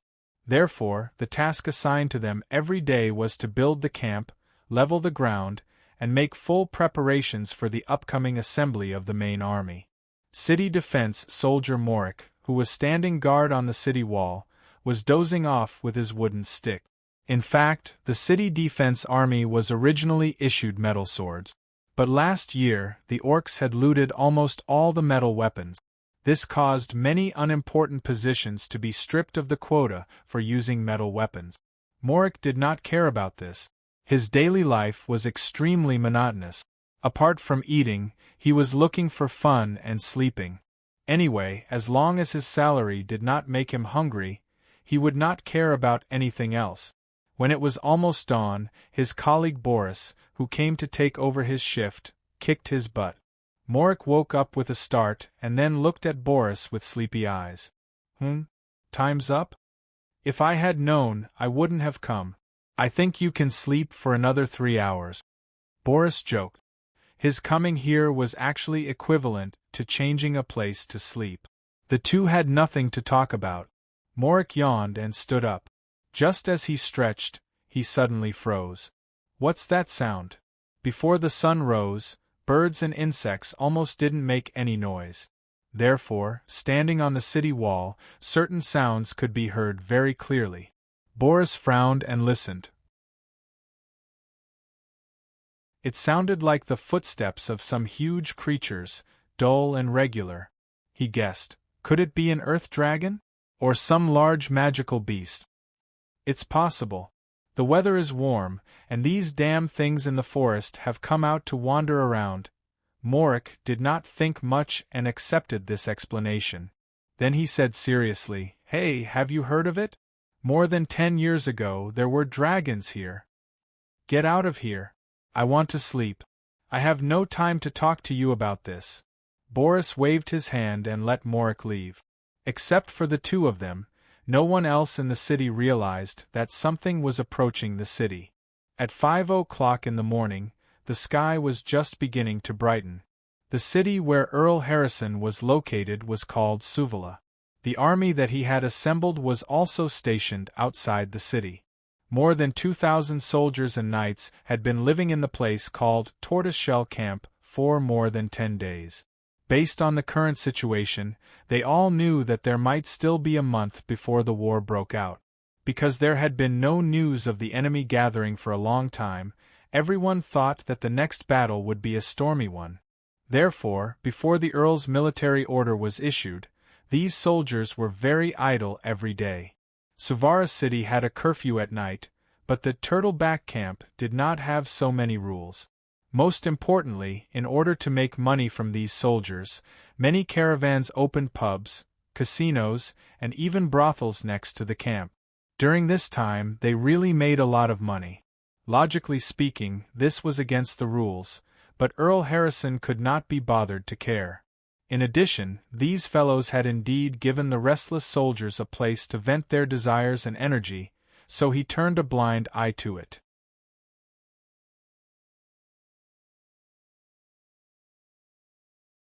Chapter 875. Spend as much as you can. This was Borda's attitude towards life. He was a squire of a knight, and he was tall and strong. He had decent combat strength. However, on the battlefield, he was just a pawn at the front. His biggest mission was to follow Knight Luke and kill as many enemies as possible. Borda, how was Maggie's butt? Did it feel as good as I said? Tender. I made her unable to get off the bed. Boasting about his prowess in an exaggerated voice, Borda staggered, only to find that he had stepped on a pile of feces.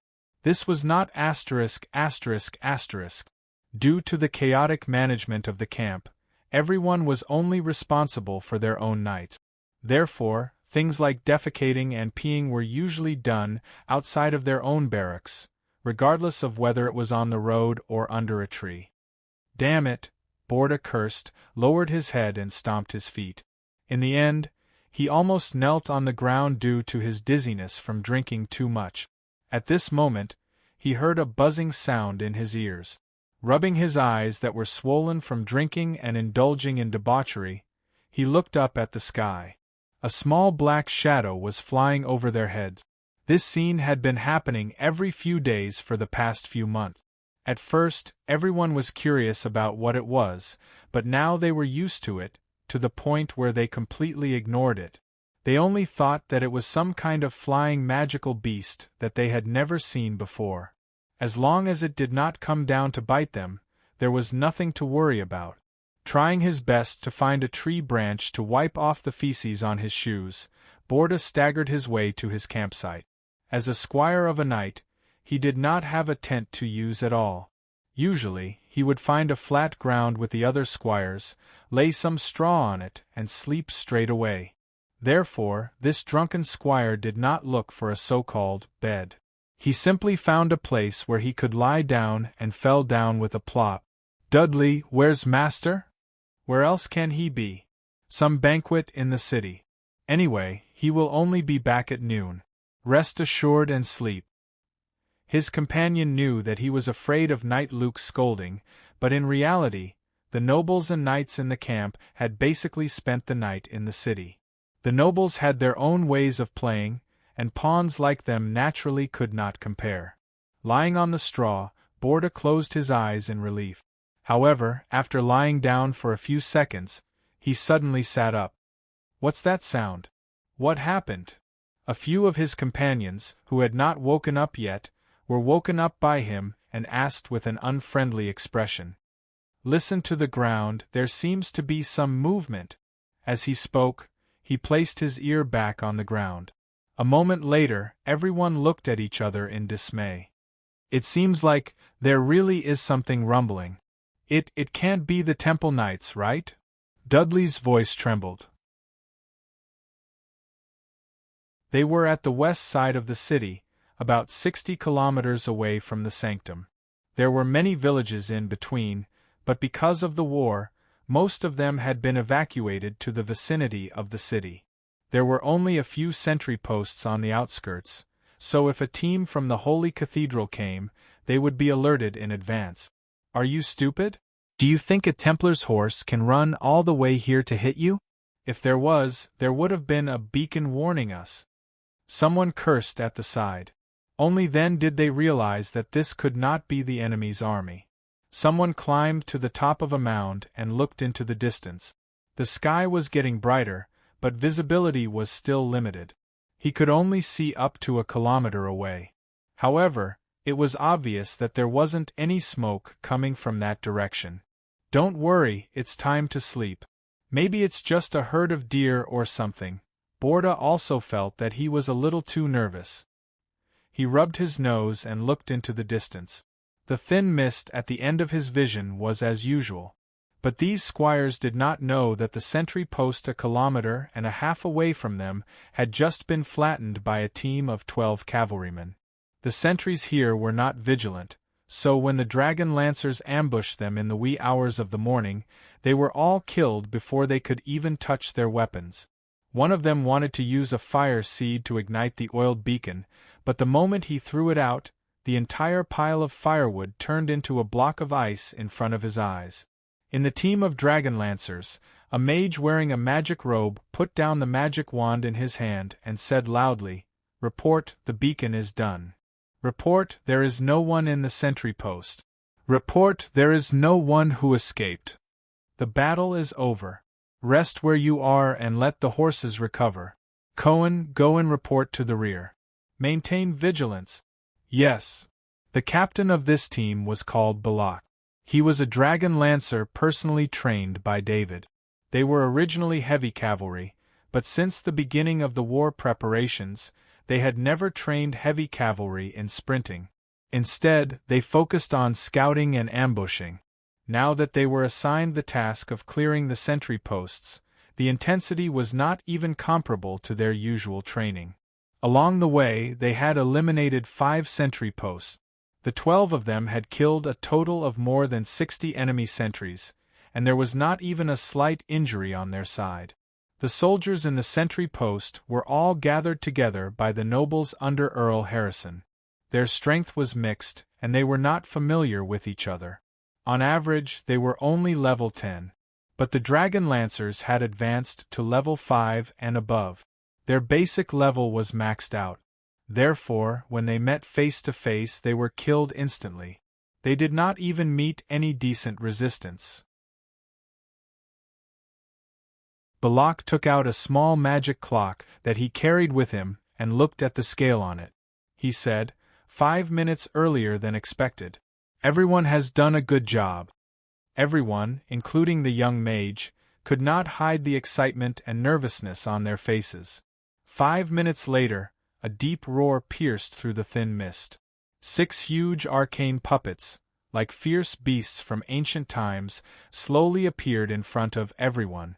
These 6 arcane puppets had been working at full speed since last night.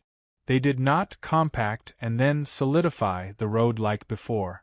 Instead, they directly compacted the road. Therefore, starting from the west gate of the sanctum, after spending 7 hours, A temporary road from the sanctum to Suvala city was built. The dense hot air made the engineers who were driving the puppets sweat profusely, but their eyes were shining with excitement. After stopping the machines according to the operating procedures, Belloc had already retreated to the other side with the warhorses and the soldiers. He looked at the clock in his hand again. There were still 5 minutes to 6 in the morning. The sun gradually rose, and in the gradually dissipating mist, Belloc saw a long line of people slowly approaching on the makeshift road. The 3 trucks in the lead looked different from the others. Behind them were not troop carriers, but 2 long barrel cannons that could be rotated side by side. At the same time, the cab of the truck was not made of wood, but covered with metal plate armor. These 3 trucks also had shockingly large tires, almost twice the size of the other trucks. When they were about to reach the end of the road, they turned left and continued to move forward on the muddy road, as if they were walking on flat ground. Then they lined up in front of them in a triangular formation. 42 trucks followed behind. After stopping on the road with a distance of 20 meters between the front and the back, platoons of heavily armed soldiers quickly jumped down. Because the total number of trucks that EFTA had put into the battlefield this time was less than 100, in order to increase the transport capacity, each truck that originally carried 25 people was loaded with 35 to 40 people. After the soldiers in the 42 trucks rushed down in armor, a total of 1,500 people quickly lined up under the slogan. In less than 5 minutes, everyone lined up in a horizontal and vertical square formation like on the training ground. Soldiers in this era had not yet been equipped with individual firearms, so the smallest infantry unit in a battle was a platoon. There was a special artillery company in the infantry division, which was also lined up at this time. They used the crystal cannon developed by Kardashian after learning from the firearms on Earth. All the soldiers were fully armored when they got on the truck. Only their weapons were placed in the special weapons box on the side of the truck. After arriving at the destination, they immediately picked up their weapons and assembled. In terms of preparation speed alone, these soldiers were 100 times faster than all the armies of the Kingdom of Karen. From the time they arrived at the battlefield to the time they could launch the attack, it only took a total of 20 minutes. And the commander of this army was the former Dragonlance Knight Farum. On such a battlefield, he did not give an impassioned speech like a normal military commander, but stood in front of everyone with a dagger in his hand and said one sentence. For EFTA. 1,500 soldiers stood on the muddy road like nails and roared at the same time, for EFTA. They had received enough ideological education in the barracks, so there was no need to say any nonsense at the last minute. Farum nodded with satisfaction and ordered the 5 battalion commanders next to him. Attack according to the plan. Before noon, I hope to hear your report at the Earl's mansion. Yes. Guaranteed to complete the mission. The 5 battalion commanders turned and left.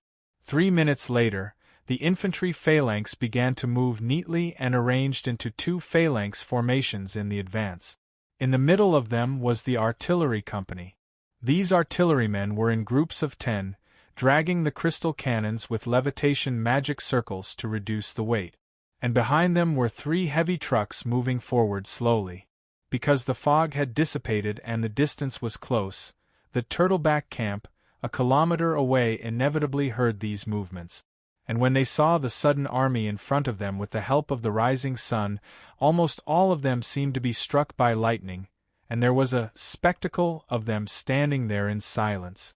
They had no idea why the infantry phalanx appeared here, nor what those black trucks were. However, the neat formation in their field of vision, the constant slogans, and the footsteps that seemed to step on everyone's chest made them feel suffocated. This was not the people who came to chat and laugh with them, because these guys in front of them were all covered in metal light armor, and all the daggers and shields in their hands were reflecting dazzling light. Goddess see chi above. Only the royal guards can be fully equipped with metal armor, right? It's meaningless to say how many people killed how many people, so I'll try to describe this war from the perspective of some small characters on the battlefield.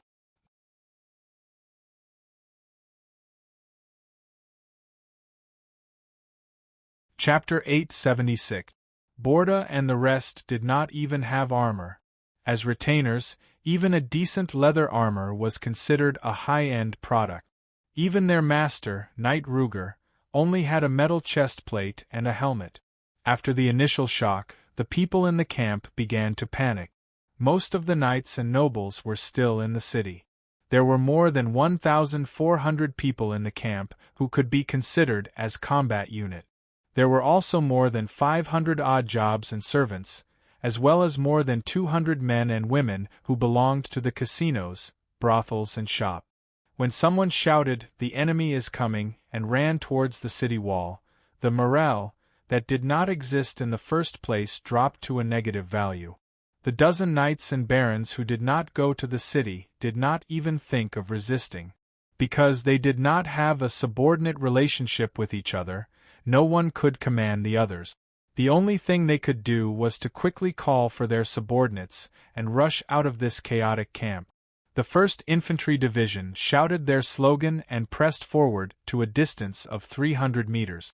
Although their formation was slightly out of shape after walking so far, the squad, platoon and company system allowed every soldier to be constantly reminded and supervised. The long period of high-intensity training allowed them to maintain full physical strength even when fully armed. Their heavy breathing was completely due to the excitement caused by adrenaline. They had not yet drawn their swords, but there was already a clamor in the camp in the distance. The soldiers looked ahead nervously, but as long as there was no order to draw their swords, they would continue to move forward. 200 meters. 100 meters. Prepare for battle. The sound of the infantry unsheathing their swords rang out. Under the sunlight, the reflection was dazzling. The artillerymen had already assembled the crystal cannons at a distance of 500 meters. But because the enemy did not appear, they did not fire. At such a distance, everyone could clearly see the backs of the fleeing soldiers in the camp. Only then did they realize that they had not even drawn their swords, and the enemy had already completely collapsed. Earl Harrison's soldiers were not to be blamed for their cowardice. In the cold weapon era, it took a lot of time to get thousands of people to muster up their courage to fight. From Earl Harrison down to the lowest soldiers, they had to give all kinds of motivational speeches before the battle, and at the same time, they also had to use pay and other similar means to maintain the atmosphere. A qualified commander would assign various tasks to the nobles and knights before the war approached. At the same time, he would constantly make public announcements so that everyone's attention would be focused on the upcoming war. Only when everyone adhered to the same belief could they achieve unity in battle. But at this moment, Earl Harrison did not have the time to do this. No one had any psychological expectations for the sudden war. In other words, most of them had even forgotten where their weapons were. How were they going to fight? The arcane puppets, roads, and trucks that repaired the roads shortened the unit of measurement from days to minutes. Although the 40 trucks were not loaded with any weapons, they were the most terrifying weapons for the soldiers who had already collapsed. The chaos in the tortoiseshell camp was unimaginable to ordinary people. The soldiers who wanted to escape ran into the city of Suvela regardless of the consequences. Most of the knights, barons, and the like found their war horses and left the city in a flash. The soldiers who had good stamina at the back huddled together in the narrow and chaotic barrack. Some of them pulled out their swords and began to slash randomly. The frightened crowd had to make way for these fellows, but they did not know that their behavior seemed to have awakened more soldiers with weapons. Amid the flashes of swords, many people were cut down by the roadside, howling as they were trampled under the feet of the fleeing soldiers. The most unlucky ones were the people in the casinos and brothels. They were unarmed and physically weak, and they happened to be located in the direction of the city. As a result, they were cut down by the soldiers who rushed over from behind. In the chaos, many people did not forget to rob them of their gold and silver ornament. When the infantrymen of the 1st Infantry Division stepped into the turtleback camp, there were only the wounded who were howling in pain and the soldiers who chose to surrender and kneel on the ground in order to deal with the enemies who did not resist. The company commanders immediately assigned squads to collect the prisoners of war and quickly tied them up with rope. As the total combat force was only about 1,500 people, they had no time to deal with the wounded, so most of them were tied up and thrown aside. At this time, Belloc had led his squad to easily cut into the ranks of the fleeing soldiers from the side.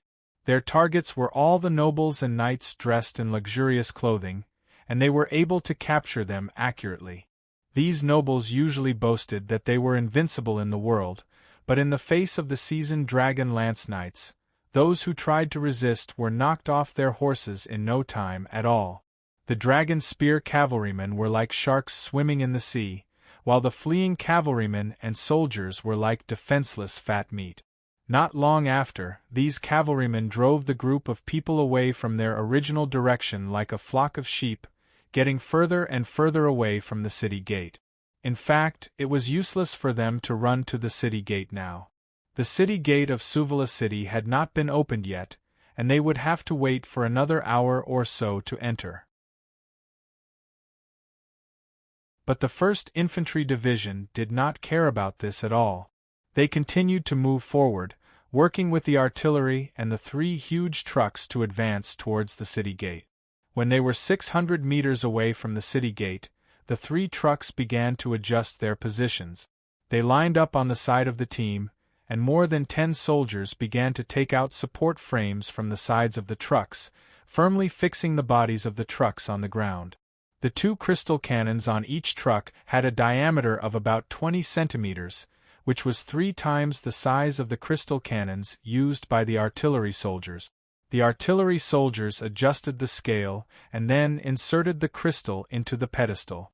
The first round of shells were black calibrated shells. With the order of the artillery company commander, a total of 6 crystal cannons opened fire at the same time. The roar instantly resounded through the battlefield like rolling thunder. 6 black shadows streaked across the sky. Perhaps because it was their first time on the battlefield, 3 of the shells crossed the city wall and directly smashed into the buildings behind. The sound of the buildings being smashed was continuous, and the artillery company commander cursed incessantly, "So many of them! Do you want to make a fool of yourself in front of the infantry? Fire at them properly!"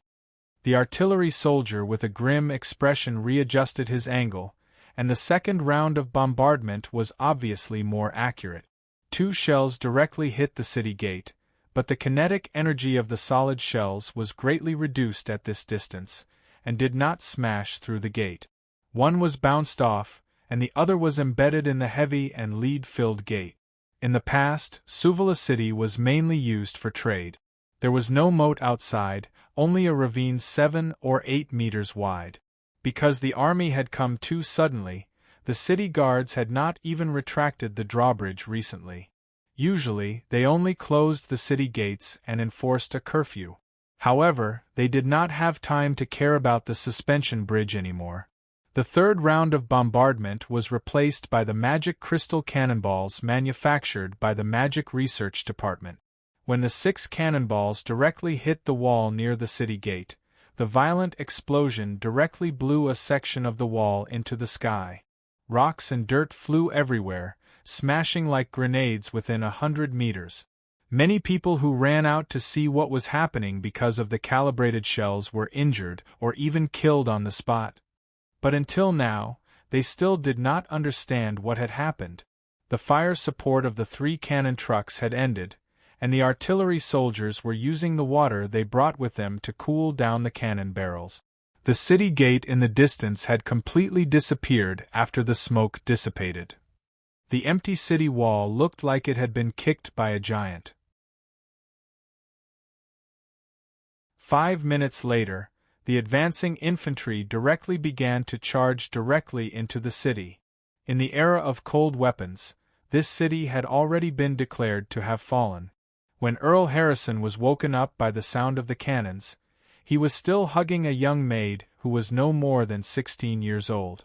Although he was old and unsatisfactory in that aspect, he still needed these young and delicate girls in his bed every night to satisfy his desires. It was said that power was the best aphrodisiac, and Earl Harrison felt that his masculinity had been restored recently. So when he woke up in the morning, for a moment, he was still immersed in the beautiful memories of last night. When the second round of bombardment sounded, he asked a servant outside the room with some annoyance, "What's going on?" "Master, I'll go investigate right away." The servant did not know where the voice came from and hurried to report to the butler. The butler then arranged for the guards. After a series of orders were passed down, the third round of bombardment had already ended. The results of the soldiers' investigation had not been reported for a long time, and Earl Harrison did not want to think too much about it. After all, after the 3 rounds of bombardment, everything was quiet again. He felt that he had not slept at all, so he simply lay back down, hugged the naked maid, and continued to sleep. Maybe it was just thunder, there had been a lot of rain recently. He fell asleep in a daze, but it felt like after a few minutes, there was a louder and louder noise outside the window. He suddenly felt a little angry, and sat up in annoyance. "Ryan? What the hell is going on? Is someone trying to rebel in the city?" However, the response was a flustered knight, Kuel, who rushed in. He was Harrison's most elite guard captain and was in charge of the mansion's security work. The knight was wearing a half-body armor, and did not even wear a helmet. He rushed in and shouted, "My Lord Count, I'm here. Efta's army has broken through the outer city, and now they are outside the inner city wall. We must leave here immediately." For a moment, Harrison did not understand what he was saying. Efta's army? Are you kidding me? Or did I sleep for 2 months?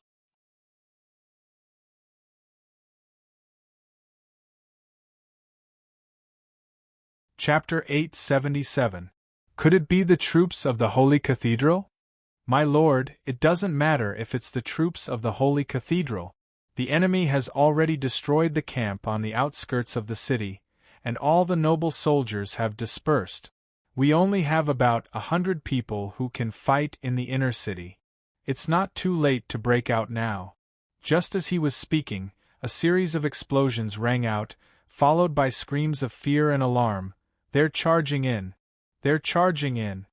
Someone shouted loudly, and the result was that all the squires who were still holding their weapons scattered, because the Ifrita infantrymen had already rushed in from both sides of the tunnel in the inner city.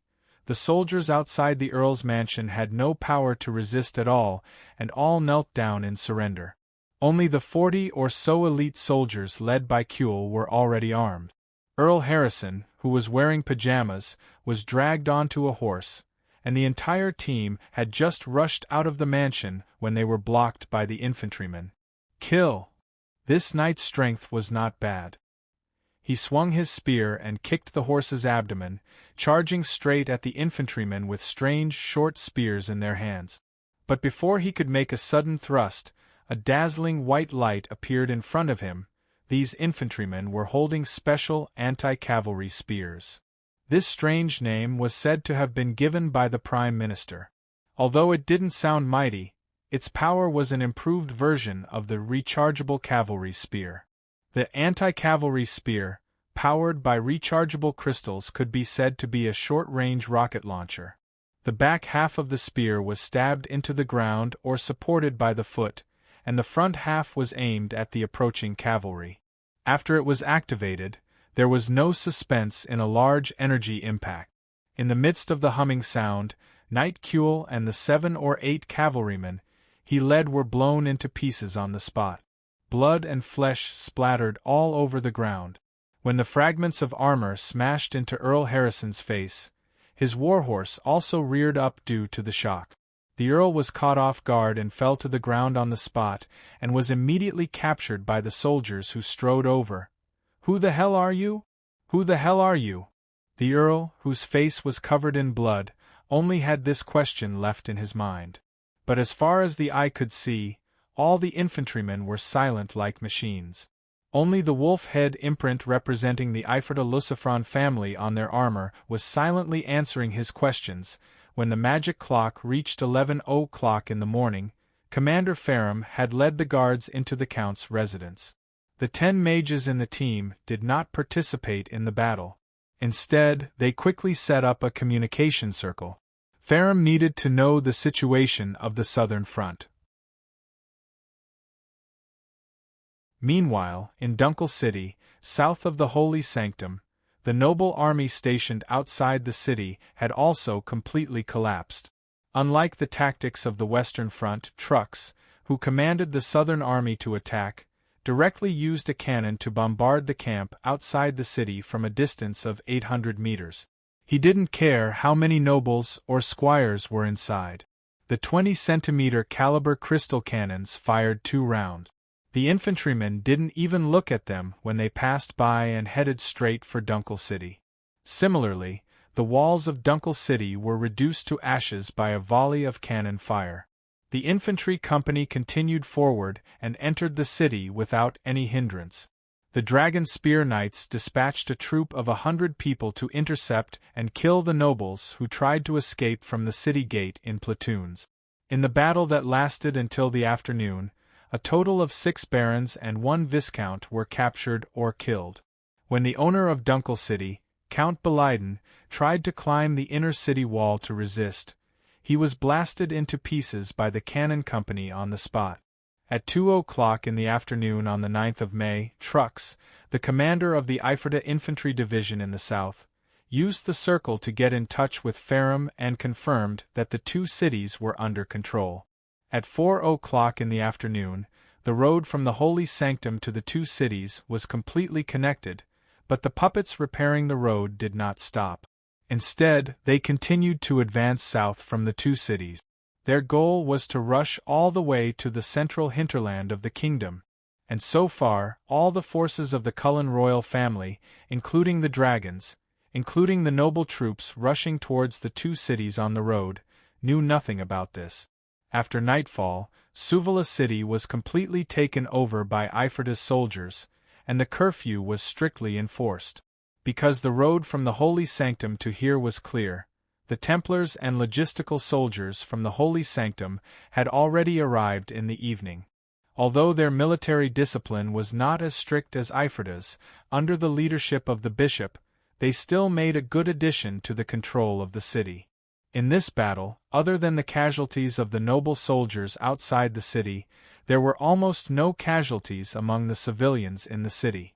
In fact, most of them were confused, and many of them even hid in their homes from the beginning to the end.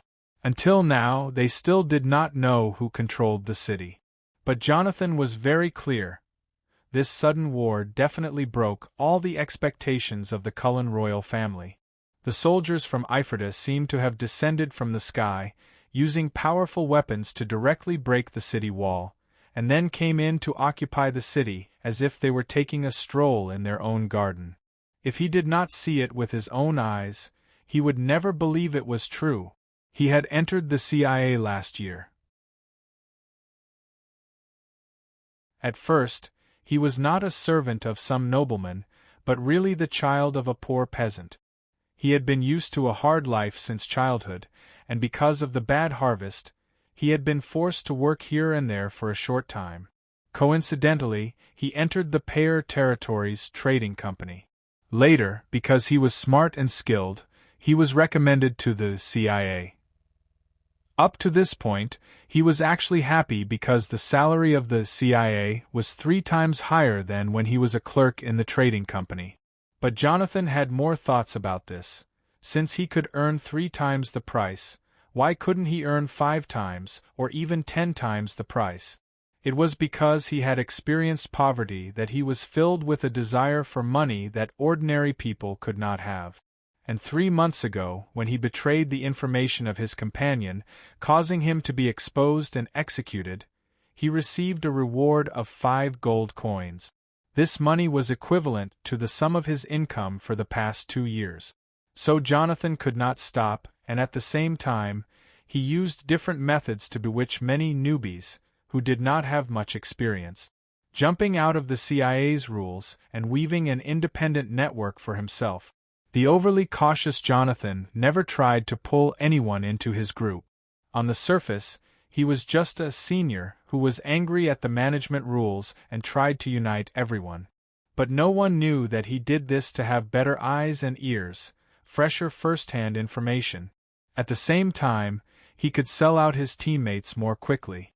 Today's battle was over, and Jonathan also realized that his chance to earn big money had come.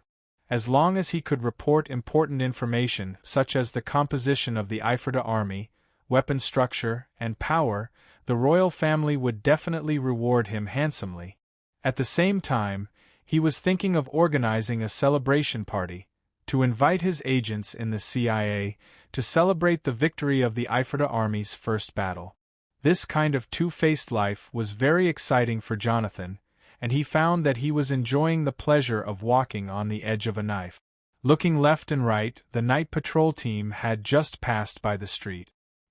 He carefully walked in the shadows of the buildings, and not long after, he came to a hidden residential area in the east of the city. Skillfully flipping over the back wall, Jonathan heaved a sigh of relief when he landed. He bought this house alone, and other than the messenger pigeons that delivered letters, there was no one living in it. He took out a fire sickle and lit the candles in the house, and began to write the script that he had already prepared in his mind with a quill. After he finished writing, he blew on the paper and carefully folded it after letting it dry in the shade.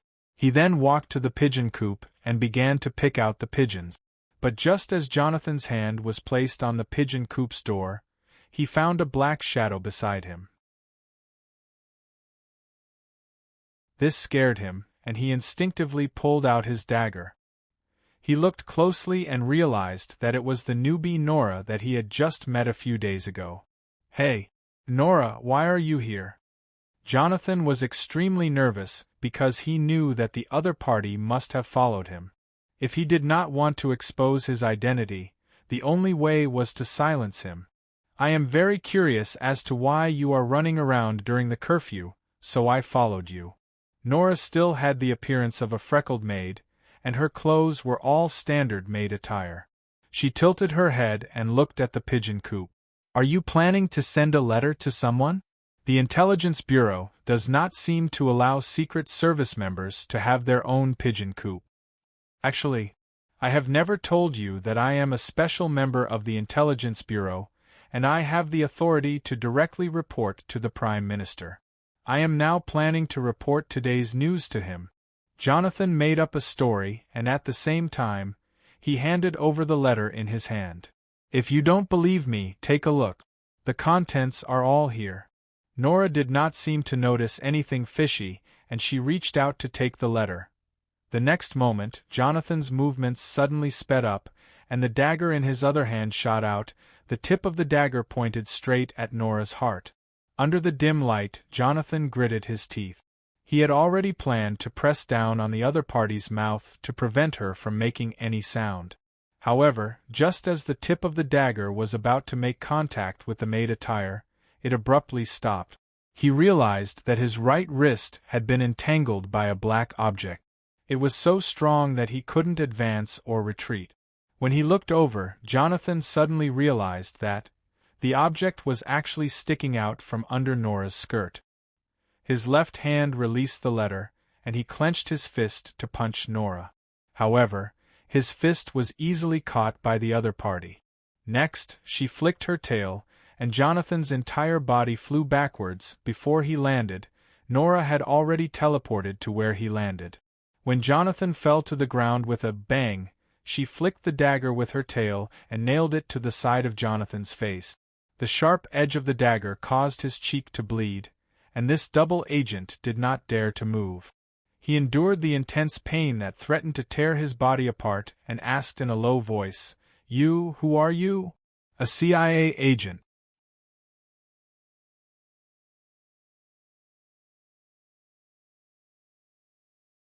Chapter 878. May 10th. While the situation in the kingdom of Karen was turning upside down, the people near the royal city were still unaware of it because of the slow transmission. Not to mention Charles II and the nobles, the dragons in the Dragon Tower were also unaware of it. Even the red dragons did not participate in the first stage of the battle against the Holy Cathedral. Iskar had to stay in the Dragon Tower after the engagement because Quayo wanted him to get to know Princess Rolling first. But in fact, every time Princess Rolling went to visit the Dragon Tower under the instruction of Charles II, he would find an excuse to leave, obviously to express his dissatisfaction. But for the elders of both sides, this kind of thing was not a big deal at all. The Lord and King had already decided, so there was no room for them to bargain. It was normal for young people to have some emotions, but after weighing the pros and cons, they would eventually accept it. When it came to this kind of thing, Iskar and Rolling were indeed the same kind of people. But this commonality did not make them resonate with each other. On the contrary, every time Rolling came to the Dragon Tower, she felt very embarrassed. Because not only could she not see Iskar, but she also could not meet the mentors of the other dragons. Although the princess came and left with a smile every time, no one knew the grievances and sorrow in her heart. But today, when she came to the Dragon Tower, she was a little surprised. Because when Rolling knocked on the door and intended to enter the laboratory where Iskar was, there was a response from inside. "Come in." She, who was going to knock on the door and leave, was stunned. Rolling took a deep breath nervously, then reached out and pushed the door open. A handsome face came into view. She had to admit that the charm of the dragons in human form was really difficult for ordinary people to resist. But Rolling knew that the person in front of her was not Iskar. The latter was an old man with a hunched back.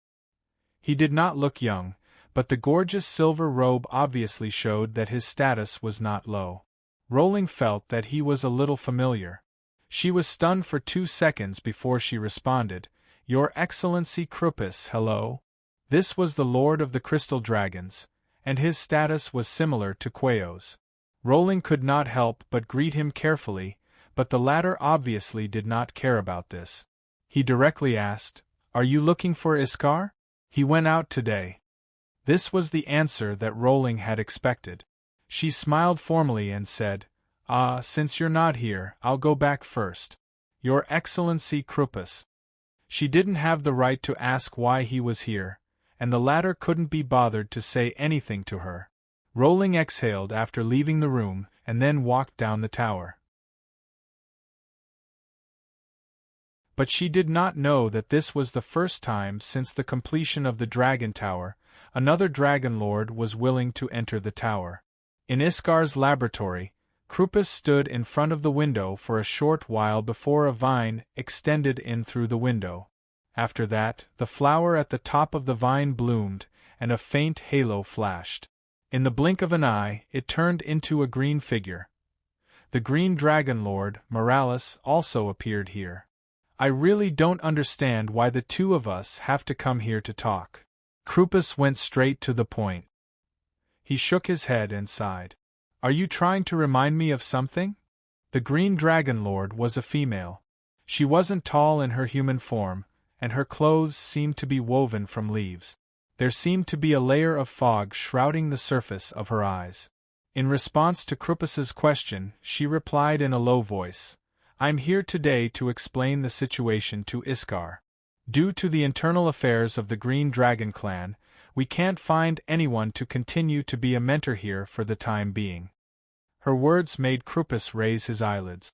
"Then why did you call me? Eshin is doing well here." Krupus knew that the other party was testing him, but he didn't want to express his opinion easily. In this regard, the Crystal Dragon Lord was similar to the Ice Dragon Lord Victor. As a lord, he had to consider the deeper meaning behind it. However, the Green Dragon Lord didn't have so many concerns. He replied happily, "You and I both know that the current situation where the Red Dragons are leading is not realistic. For tens of thousands of years, there has never been a true leader. Superficial harmony doesn't mean deep unity. The Shadow Dragon clan is already gone.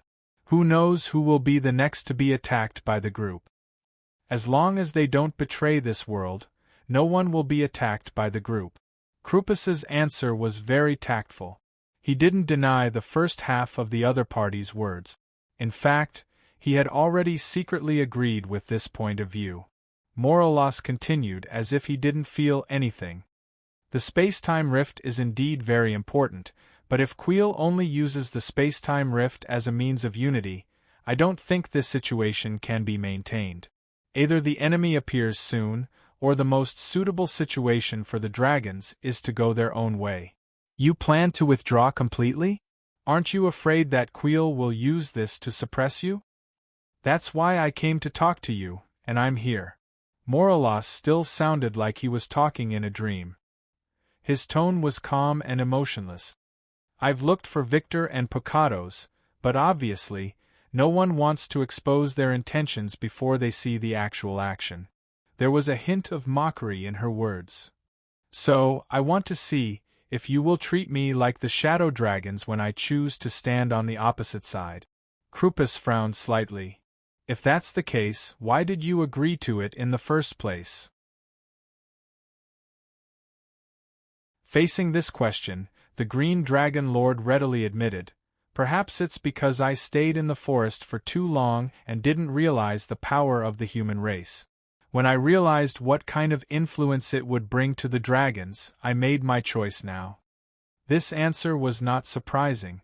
In fact, after the dragons came to the human world, although they still didn't take these ants seriously, the more contact they had, the more they gradually changed their view of humans. In fact, more of the reason was because of Roddy's shocking actions. He closed the demon's gate, killed the ancient behemoth, and solved the problems that the dragons usually had a headache with. Once was a coincidence, but twice was enough to make people think. When they understood how the undead and orcs were defeated, they couldn't help but re-evaluate these ants in their hearts. Krupus was silent for a few seconds and said, "We still need an opportunity." This meant that he didn't agree for the time being, but he had this inclination in his heart. As for what the opportunity was, Morelos didn't ask. She stopped talking, and Krupus also tacitly didn't say much. He stepped to the window and silently disappeared from the Green Dragon's sight. On that day, the Green Dragons announced their withdrawal from the position of teaching consultant of the Dragon Tower due to internal reasons. The Crystal Dragon, Ice Dragon, Black Dragon Hurlo, and Red Dragon expressed their regret at the same time and said that they were waiting for Morelos to deal with internal affairs and rejoin the alliance between the dragons and the humans. At this time, the dragons in the palace still didn't have any news about the front line. The difference was that Charles II received a message from his own intelligence source. The Holy Cathedral has made new moves, and they are withdrawing their defenses to prepare for battle. This was the news that Charles II wanted to see the most for the past few days. He wasn't afraid of Ifta's resistance, but he was afraid that the other party wouldn't make any moves. This was like a duel of swordsmanship. Before the other party's sword moved, one always had to consider a defensive posture, and once the other party made an attack, the subsequent attack route was basically fixed. Of course, countless wars had concluded that swordsmanship might be ever-changing, but the combat methods of this era were very limited. Since they had to defend, then they had to seize the time to disrupt the other party's rhythm. Whether it was the process of stockpiling food or clearing the field, they had to start interfering as soon as possible. This news revealed Ifta's inefficiency. They only remembered to defend now. What were they doing earlier? If combined with the news from the cabinet, Charles II estimated that the other party must have been busy dealing with internal strife and had no time to care about external military operations. In that case, we should speed up the pace. He couldn't wait to write to Harrison immediately, asking him not to wait for the assembly to be completed, but to immediately set off and harass the periphery. At the same time, he also asked all the nearby territories to speed up the transportation of food to Raina in the Bergen territory. Because it was a major hub on the south bank of the Bordeaux River, it could be called a military town. However, Charles II, who was dreaming of unification with the map, did not know that the news he received was actually fake information that Nora had Jonathan rewrite. Earl Harrison was now squatting in the dungeon of Suvela. The city where he was located had become Ifta's first line of defense through the Holy Cathedral's expansion. When the letter was sent, Ifta's infantry division had advanced another 30 kilometers from Suvela and Dunkel. Not only had they taken down all the towns along the way, but they had also defeated two groups of noble troops who were still unaware of the situation and were gathering at a predetermined location. There were more than 3,000 of them. At the same time, Elson City began to use all of its production capacity on the production of trucks.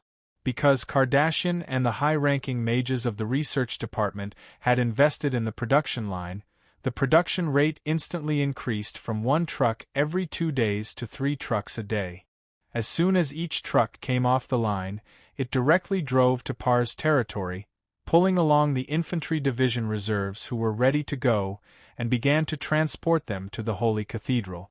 The expenditure of the rechargeable crystal had suddenly reached an unprecedented level. But with the various resources and magic crystal transported by Lockman, plus the more than half a year's worth of reserves, it could be said that they still had spare capacity.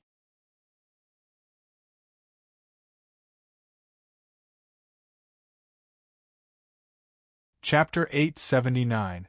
Simply having enough supplies was not enough for the entire system to operate so efficiently. The most important step was to isolate Roddy from the influence of all other forces in Ifta. If everything in this war had to be discussed with a great noble like Earl Liss, then it was inevitable that the logistics system would be infiltrated. The huge and bloated administrative system was like a cancer to the logistics system. Roddy did not want to throw out a gold coin only to end up with 3 copper coins for the war, and the rest would be exploited by the other nobles. So on the 3rd day after the war, the nobles in the cabinet were still discussing the food transportation they were responsible for in letters. They had no idea that the Eastern Front had advanced more than 100 kilometers. Roddy was happy to keep them in the dark. He continued to play Tai Chi in the letters as he read Sodeler's battle report from the Holy Cathedral. Prime Minister, our army is really too fast. In 2 days we've taken down 4 cities and more than 20 towns. This will definitely go down in history. Everything was in line with Sodeler's plan, and there were even no mistakes. But when it really happened, they still felt that everything was like a dream. Duncan looked better. He just flipped through the list of supplies page by page, his heart aching at the crazy consumption of gold coins. Go down in history? That's far from it. It's just the beginning. Roddy did not become complacent because of his momentary victory. He knew very well that he had forcibly created a mechanized infantry division through magical technology. The tactics he was currently using were also not created by him. That was because this was the famous Blitzkrieg. While others were still marching on foot and using carriages to pull the supplies, Roddy used roads and trucks to directly increase the speed of the entire army. At the same time, he used crystal cannons to open up the generation gap in weapons and equipment. So when Harrison's troops faced Ifta's infantry division, the situation was not much different from the Polish cavalry facing tanks. Although this kind of combat method was efficient and powerful, it had a very big hidden danger. The logistics pressure was far greater than normal war, and could even be said to be more than 10 times the load. And once there was a gap in the logistics, the consequences would be unbearable. What we need to do now is to ensure the combat ability of the frontline troops at all costs. Be it food, weapons, or roads, all resources in EFTA will be prioritized. Roddy was only responsible for formulating the strategy and did not interfere with Sodeler's arrangements on the front lines. After all, the first half of the plan had been successfully executed because the enemy had been paralyzed. There were too many factors that could affect the subsequent battle. The situation on the battlefield was ever-changing, and it all depended on Sodeler's timely judgment. Roddy was thousands of miles away, and the result of his forceful command was obvious. Therefore, the only thing he could do was to stabilize the cabinet and not drop the chain in logistics. May 12. Bucky was a recruit of the EFTA 1st Infantry Division. He joined the army at the end of last year and had been training for half a year. In the beginning, he was just a farmer who was as thin and weak as a hemp stick. Now, he was a soldier with a body full of muscles and wearing metal light armor. After the first battle on May 9th, he replaced the frontline troops as the second batch of troops and participated in the push battle on May 10th. After a day of rest on the 11th, Bucky was sitting on a bumpy and rocking truck with his comrades and continued to carry out the push mission. The road here was obviously not as smooth as in the EFTA area, because after the operation on the 11th, it was impossible for the troops to advance at night without being noticed like before. Therefore, the current combat method was that everyone moved together. The road construction puppets in the front pushed out the road at the fastest speed, and the trucks behind followed. Under such circumstances, if they encountered an enemy, the soldiers in the trucks could quickly make adjustments and fight immediately. Under normal circumstances, the speed of the advance was about 15 kilometers per hour. After all, there were 8 puppets in front of them at the same time. The drivers of the infantry division had long been in tacit understanding. Along the way, whether it was plains or hills, they quickly planned a reasonable route. The current troops set off from Town Taji, 40 kilometers south of Dunkel, and their goal was the 4th city in the central part of the kingdom, Soria. If they succeeded in taking down the city and then crossed the Bordeaux River, they could directly aim at the former territory of Count Milner and look at the capital of Charles II. Of course, these things were not what Bucky needed to understand. He only needed to listen to the squad leader's orders. "Bucky, have you had breakfast?" The squad leader, Entz, who was sitting on the other side of the shaky seat, asked. Bucky swallowed and nodded, reporting to the squad leader, "I have." In fact, he couldn't eat because after the battle the day before yesterday, the piles of rotten meat on the position that had been shelled really made Bucky and his comrades lose their appetite. But the squad leader said with a stern face that he couldn't eat less, otherwise he wouldn't have the strength to fight, and going to the battlefield would be courting death. The infantry had not actually fought in a face-to-face battle until now, because when the artillery bombarded, the enemy directly collapsed and fled.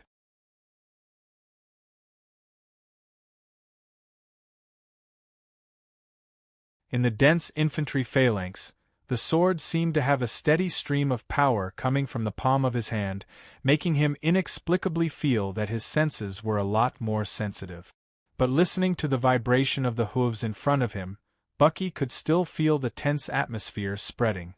The adrenaline made his body tremble slightly. Although there were dark clouds in the sky and the air was not hot, sweat still dripped down the edge of the helmet to the ground.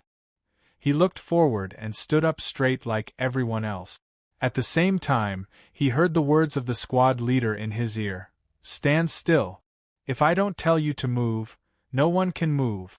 If I say charge, whoever dares to fall behind can try." In fact, they had heard this sentence 10,000 times. Since the beginning of military training half a year ago, they had heard it every day. Now they had forgotten what escape was, and the only thing left in their minds was obey. The enemy seemed to be advancing, but they were actually more than 3 kilometers away. The current visibility was about 20 kilometers, so it was impossible for this kind of enemy to raid the EFTA infantry division. When the artillery battery in the rear was ready to go and ready for battle, the enemy stopped nearly 2 kilometers away and began to rest. This could not be helped. During a war, the soldiers on both sides were not robots with unlimited physical strength. The warhorses that had run 2 or 3 kilometers after being armed could not continue to sprint. Usually, at this time, both sides would wait for a period of time, then start to move forward at almost the same time and engage the enemy in battle. But the EFTA infantry division did not move, because they were waiting for the 3 giant cannons and the artillery soldiers in the rear that were being repaired, but the army of the lords in front of them did not seem to know this. After a short period of adjustment, they divided into 7 or 8 teams, which seemed to be led by a lord, and then began to advance in this direction at the same time. The noble's flag fluttered in the wind. Bucky looked for a long time and found that he could only vaguely see the color. As for the pattern, he could not distinguish at all. Who cares? I'll just fight.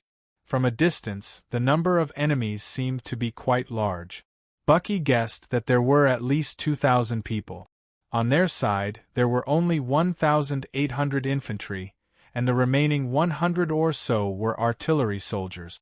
There were only a dozen cavalry soldiers, and they were only responsible for reconnaissance, not combat. Fight head-on.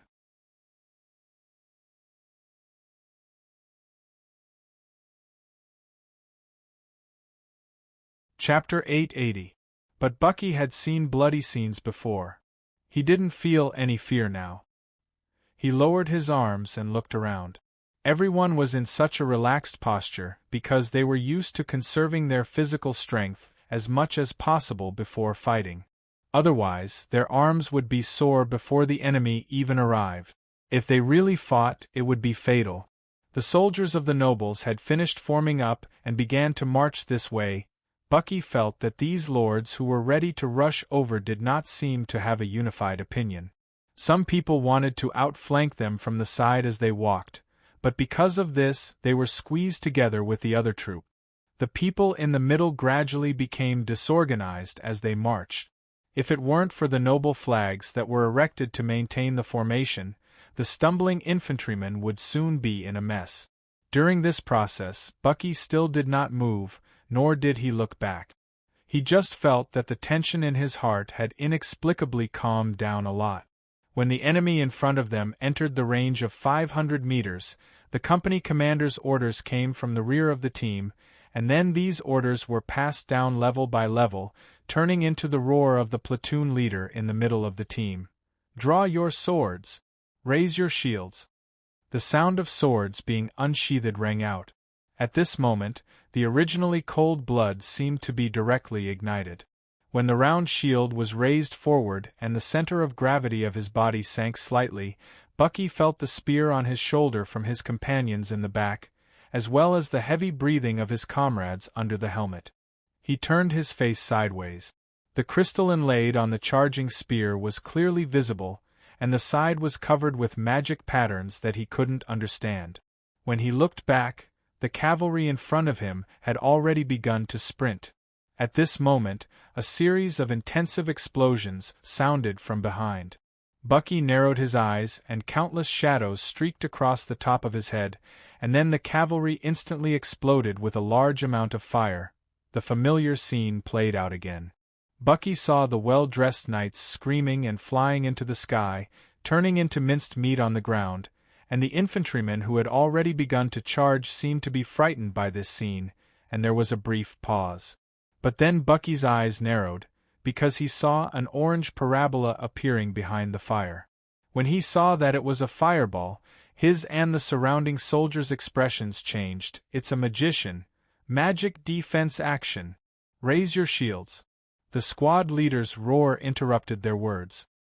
Hearing this command, Bucky and all the soldiers around him instinctively raised their shields, squatted down, and shrunk themselves into a ball like a defensive arrow. Boom, boom, boom. Explosions rang out in front of him.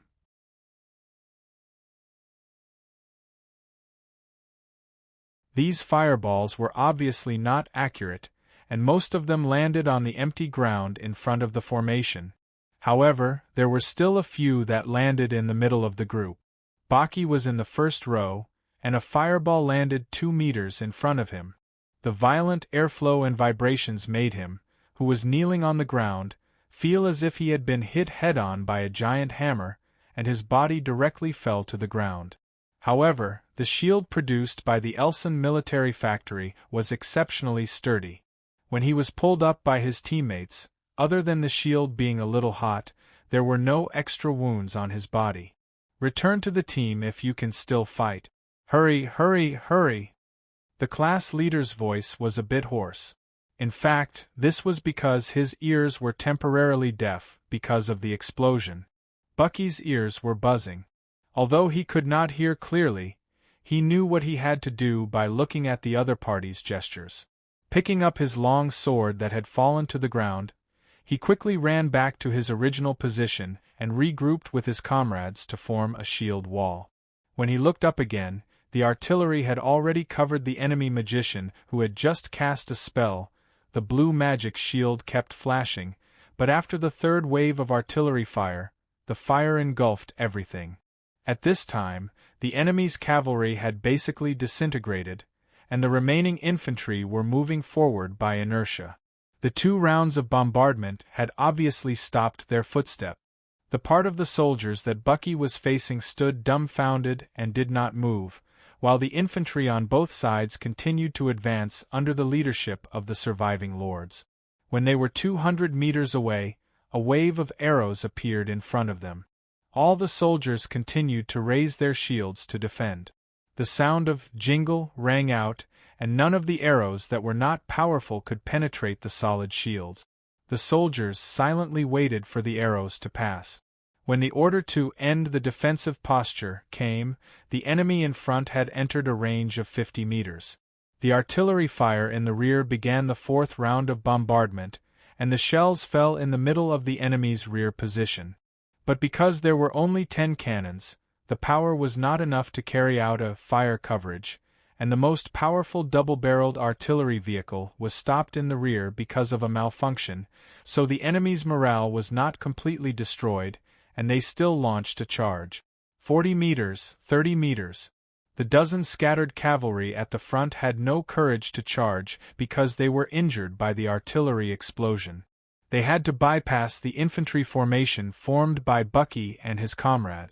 The next moment, the sound of a charge came from the rear. Go! Go! Go! Charge! The squad leader ordered loudly, but this kind of charge was not a rush. Bucky raised his shield sideways, and the blade of the dagger in his right hand was placed on top of the shield. His eyes swept left and right, and everyone in the first row tried their best to maintain a line, and they advanced step by step. The shield wall formed by hundreds of round shields had an abnormally strong visual impact. Every time he took a step, the sound of armor rubbing against each other would be like waves crashing against the shore. 1 step, 2 steps, when he took the 3rd step, the comrades on both sides had already begun to engage the enemy. The sound of weapons colliding with shields became one, and the roars and wails mixed together, causing Bucky's muscles to tense up. Kill! Kill! Kill!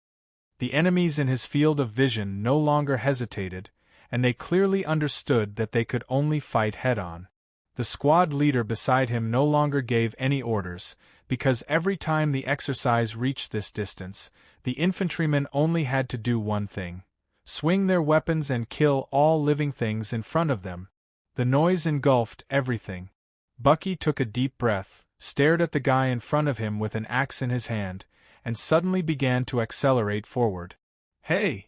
The opponent instinctively raised the tomahawk, but the biggest disadvantage of this kind of heavy weapon was that it took a long time to charge up.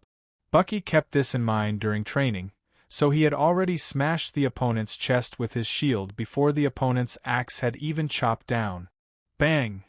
Because of inertia, the axe still fell on his back, but the metal armor on his body seemed light, but in fact its defensive ability was extremely strong.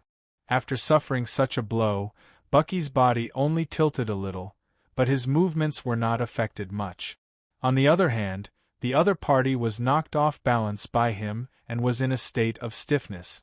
Bucky saw this and directly waved his dagger and slashed the enemy's neck. This was the first time he used a weapon to kill a real person. Because of his nervousness, his movements were distorted, but the enemy was only wearing cloth clothes. The dagger directly slashed into the neck, and blood splattered everywhere. The opponent fell to the side without even shouting. Bucky wanted to pull out the sword, but found that the blade was stuck in the bones and muscles and could not be pulled out. He could only kick the opponent's body and use the other hand to pull out the sword. At this time, he heard a bang sound coming from his helmet, and his body involuntarily swayed forward.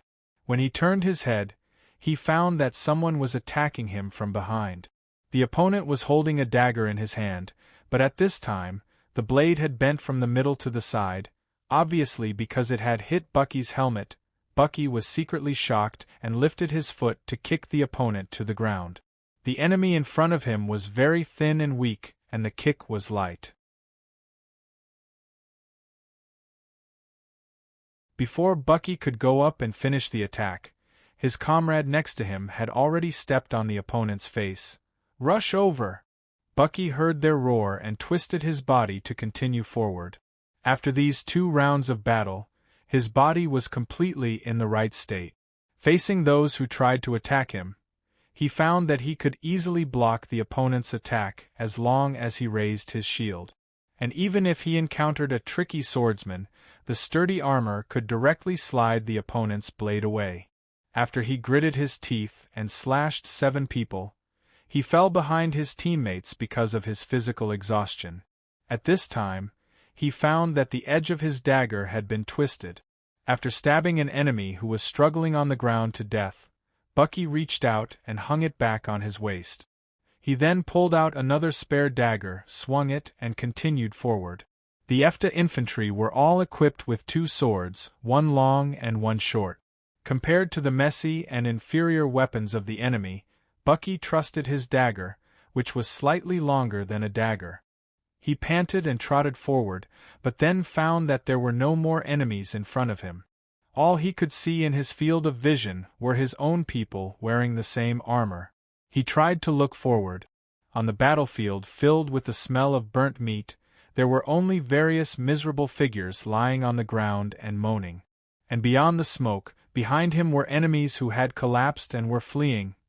"3rd Company, go support the left wing. Follow." The morale of the enemies in the central area collapsed the fastest because they had been directly bombarded, but the enemies on both sides had not been completely defeated and were still in a stalemate. Bucky's ears still could not hear clearly, but he could see that the company commander in different armor was making tactical gestures. And when he saw the order, all he could think of was to quickly carry it out. This was the instinctive reaction of all soldiers.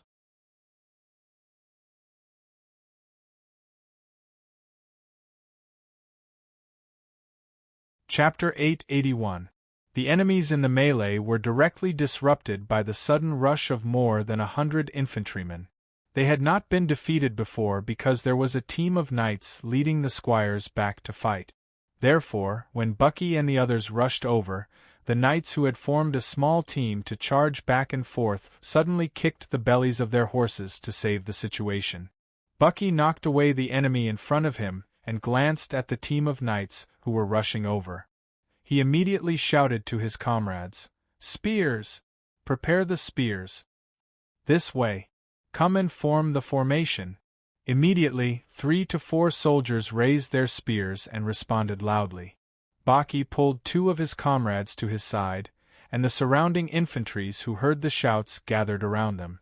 In less than 10 seconds, 8 soldiers raised their shields and quickly formed a wedge-shaped shield formation, facing the incoming knight. The 4 soldiers with the spears squatted in the middle of the shield formation, their feet stepping on the bottom of the spears as they pointed their spears forward. More than 10 knights waved their weapons and hit the soldiers along the way. In the face of the shield formation that suddenly appeared in front of them, they, who had long lost their long weapons, felt that it was difficult for them to deal with the shield formation that suddenly appeared in front of them. Knight Connolly, who was the leader, thought that he was skilled in martial arts. He raised his long sword high, and his battle aura lit up with a pale orange light. When he was about to reach the shield formation, he suddenly swung his sword forward and roared, "Die!"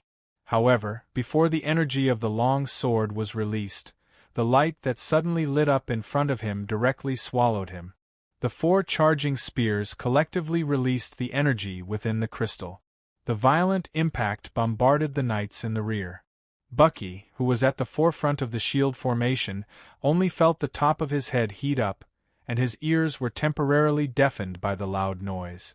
The dazzling light forced him to close his eyes, and when he opened them again, the team of knights in front of him had turned into red minced meat splattered on the ground.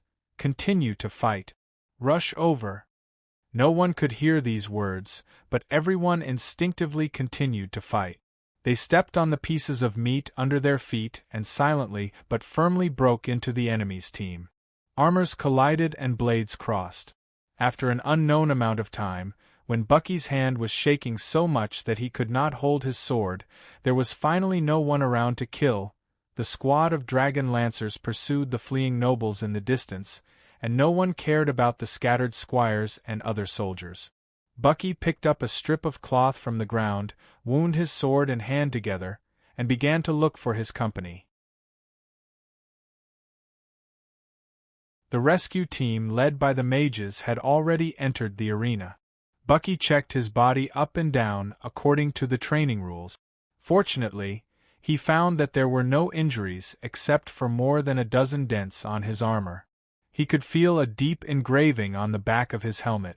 Buggy, who was sweating profusely, wanted to take it off and have a look, but the rules of battle did not allow him to take off his helmet before the assembly signal appeared, so he gave up the idea and began to look for any injured companions nearby. After walking back and forth for a long time, Bucky found that there were very few EFTA infantry lying on the ground. Most of the people who were injured by the enemy's cavalry, but their armor and shields greatly increased their chances of survival. Baji counted the number of fallen comrades in front of him. There were no more than 10 of them. Looking back, he noticed that the road roller puppets had extended the road to the battlefield. The bodies of the wounded and dead soldiers were transported onto trucks and returned directly to Taki Town for treatment and burial. The rest of the people rested on the spot. 2 hours later, trucks carrying food and new weapons and armor arrived quickly, and the falcon in the sky also circled a few times before leaving. Bucky did not know what to do next. Because his squad was located in the central area, only 3 people returned to the rear because of injuries during the whole battle, and no one was killed. This news made him feel less depressed. The supply truck brought drinking water and enough food for lunch. He had no appetite, but he ate a lot. At 1:00 in the afternoon, the road roller puppets ran over the battlefield full of blood and corpses, continued all the way south, and arrived at the periphery of the city of Soria at 5 o'clock. The soldiers got up to prepare for battle, but the scouting dragon lancers brought news. The enemy had given up defense and raised the flag to surrender. Bucky breathed a sigh of relief. He looked at the simple white flag on the city wall and knew that there should be no more fighting today. Viscount Buragon looked at the sun that was about to rise, and his heart was extremely heavy. At present, among the forces controlled by Charles II, Earl Harrison had the highest title and the strongest overall strength. Among all the nobles who participated in this war, Viscount Buragon could only be regarded as the 4th nobleman. After the announcement of the war order, he gathered more than 1,000 people in his territory and rushed to the city of Dunkel in the south of the Holy Temple. However, the continuous rain made the marching speed slow, so he could only slowly hurry along with the few nobles around him. Because everyone had the same destination, along the way, Viscount Buragon and the other 2 viscounts led more than 1,000 people to follow the same road. But to their surprise, after setting up camp yesterday, suddenly a lot of soldiers and refugees ran from the north. After asking, the other party actually said that Ifta's army had captured Dunkel.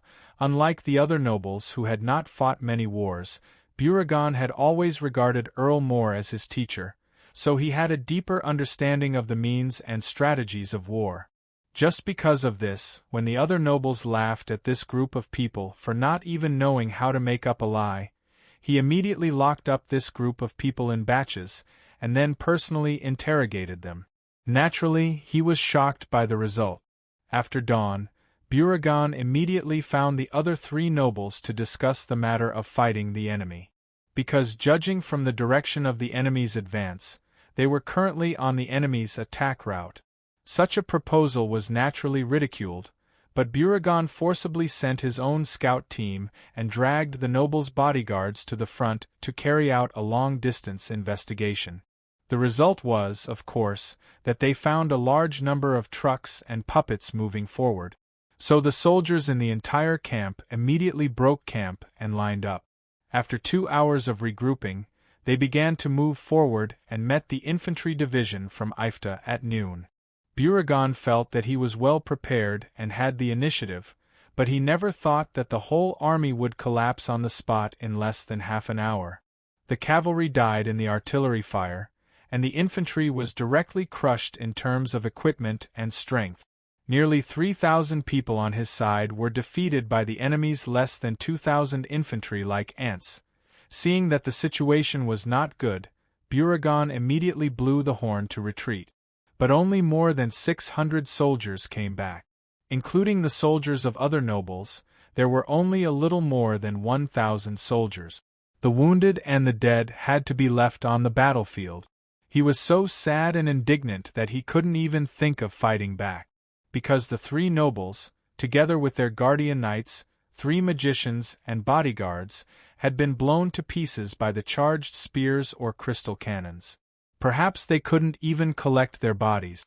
So what he could do was to try to gather the soldiers who had retreated from the battlefield and retreat quickly. The Viscount soon arrived at the periphery of the city of Soria. But this city was different from those fortresses. It was a completely open commercial city. It was originally just a developed town, and only in the last 10 years was it called a city. Because it had never experienced war, the construction of the city wall was very perfunctory. It was only 2 or 3 meters high and there was no inner city. This kind of city wall could only be used to deal with occasional horse gangs or roving bandit. Last year, the orcs were too lazy to attack the city, so they let go of a horse. But Viscount Buragan knew that it was simply a pipe dream to use it to deal with the Ifta army, who had artillery. Therefore, he led the remaining 1,000 or so people to forcibly requisition a large number of farmers in the city. They took all the food that could be carried away and destroyed the ones that could not be carried away.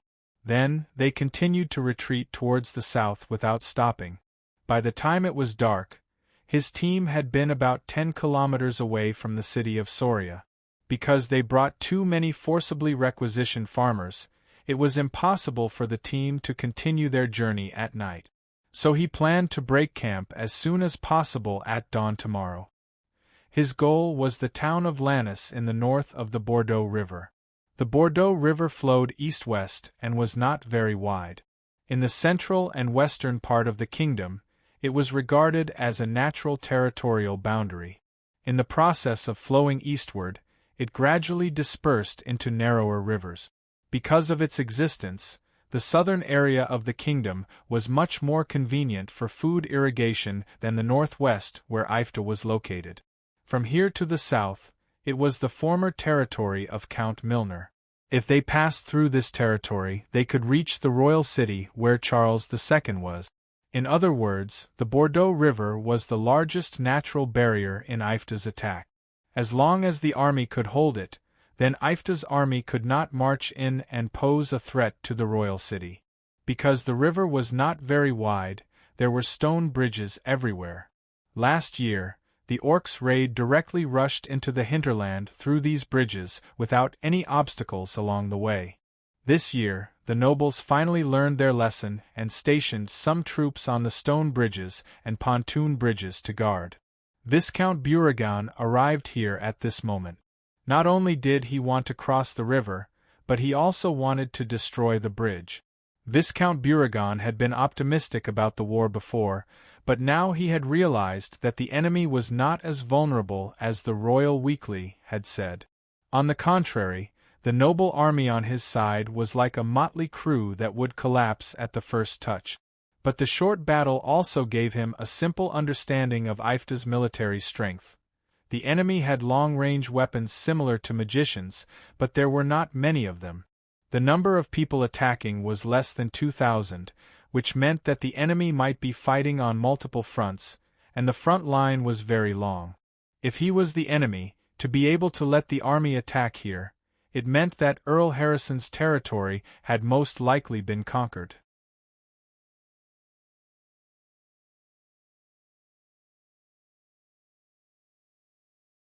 Chapter 882.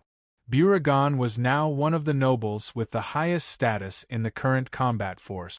In order to prevent himself from being surrounded by the enemy, he wrote a letter to Charles II, asking the nobles south of the Bordeaux River to quickly gather all the troops and firmly hold the city of Raina in the south of Bordeaux.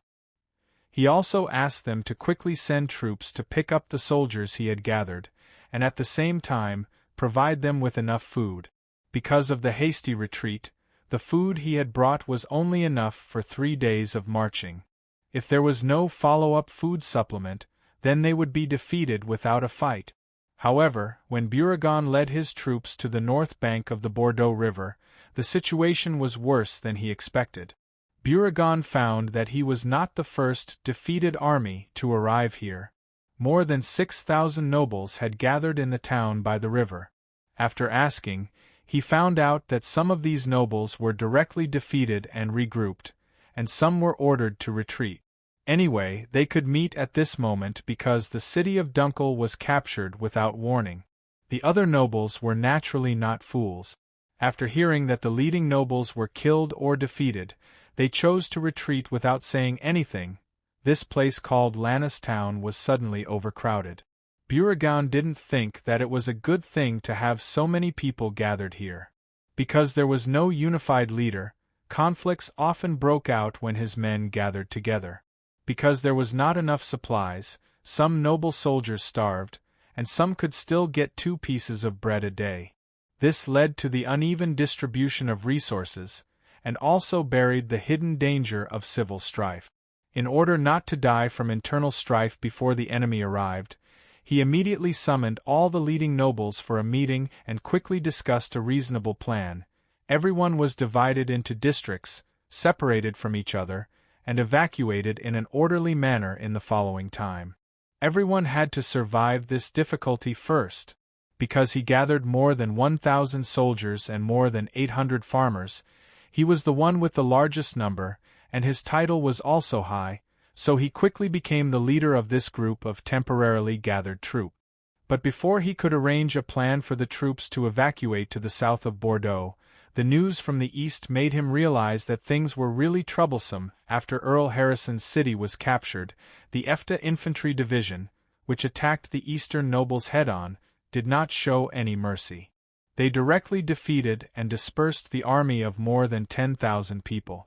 Therefore, after Beauregard's calculation, he found that the total number of his people, together with the defeated soldiers who had retreated to the north bank of Bordeaux, was estimated to be more than 16,000, which was half of the expected total number of soldiers. In other words, before their attack even started, half of their men had already been separated or fallen on the battlefield. Now, these 20,000 people began to cross the Bordeaux River, working hard to reach the city of Raina, which was 40 kilometers away. Regardless of whether there was enough food or not, the towering city walls had become the soldiers' only hope of counterattack. Damn it! Why did the battle turn out like this before it even started?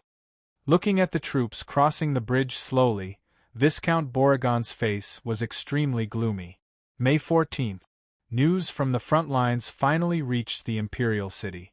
At this moment, the nobles who had wanted to attack the Holy Cathedral were all dumbfounded. The atmosphere in the meeting hall was almost frozen. Charles II's hands were constantly trembling. Ever since he received the first accurate battle report last night, he had not been able to calm down. As one letter after another was placed on his desk in the wee hours of the morning, he felt like he was having a suffocating nightmare. The nobles in the meeting hall all lowered their heads, and no one dared to make a sound. Charles II did not make a sound even after everyone had arrived. Everyone was silent as if they were mourning in a cemetery. Even their breathing could be heard clearly. "Who can tell me what's going on?" Charles II asked tiredly. Because he had not slept all night, his dark circles were extremely obvious. Sitting on the throne, he did not have the imposing appearance he had before. Instead, he leaned against the back of the chair and supported his chin with his left hand. His face had also aged a lot. No one could answer his question. After all, this was the question everyone was asking in their hearts. Why did the enemy directly advance more than 200 kilometers in just 3 days and directly disperse the nobles' army that had not yet gathered? According to the intelligence, Ifta's army directly split into 2 routes from the Holy Cathedral and advanced at the same time. One went directly south, the other southeast. In 3 days, they planted Ifta's flag in all the territories and forced our newly gathered troops to the north bank of the Bordeaux River. Charles II had already firmly imprinted this information in his mind for the night. But the more he repeated these things, the more he could not suppress his anger. "So, who can tell me, are all Ifta's army dragons? Why can they appear in front of us without a sound, and not a single one of them revealed anything until the war broke out? Not to mention the kingdom's internal intelligence system, even the news from Ifta had no signs." He had secretly contacted Earl Liss in the Ifta cabinet, and the exchange of messages between the two had not stopped since the beginning of the year. But just last night the other side's message still said, "There are currently no signs of Ifta conscription. The cabinet has only decided to send food to Par territory in advance." Now it seemed that Charles II felt he had been deeply deceived. "The enemy's army is almost at my doorstep. Who are you still trying to fool?" If it wasn't for the shrewdness that he had cultivated over the years, Charles II almost had a mental breakdown last night. After all, the current situation was too different from what he had expected. The situation on the sand table in the study was so optimistic, as if he could conquer the Holy Cathedral and attack all of Ifta. But in one night, not only did he not conquer the Holy Cathedral, the territory he currently controlled had shrunk by 2/5. This was like a duel between 2 boxers. One of them mustered all his strength to prepare for a round of punches, only to realize that the other party suddenly took out a sledgehammer and hit his head 3 times on the spot. Ifta's blitzkrieg was completely beyond Charles II's understanding. It was practically a foul. Therefore, he was really a little confused. Now, his thinking pattern had become chaotic. Our army is now retreating from the Bordeaux River. Who can come up with an effective plan to solve this predicament? No matter how angry he was, this war was ultimately not a complete failure. It was not a problem to take a beating, but whether or not he could fight back after taking a beating was what the monarch needed to consider. Seeing that no one spoke, he directly called out, "Du Weideng, don't you usually have a lot of ideas? Your Majesty, this... I really don't know what to say. The food prepared in advance is basically collected from the territories north of Bordeaux. Now that the territories south of the river collect it now, it may take 3 or 4 days before the transportation can start. I don't know when it will arrive at Reina City." Du Weideng was also speaking the truth. Because the road conditions in these southern areas were very bad, it had been raining non-stop for days. Now that the food was collected and transported, it was another matter whether they could eat it or not, because a large part of it was estimated to be moldy and rotten because of the rain. And the most important thing is, it will cost a lot of gold coins.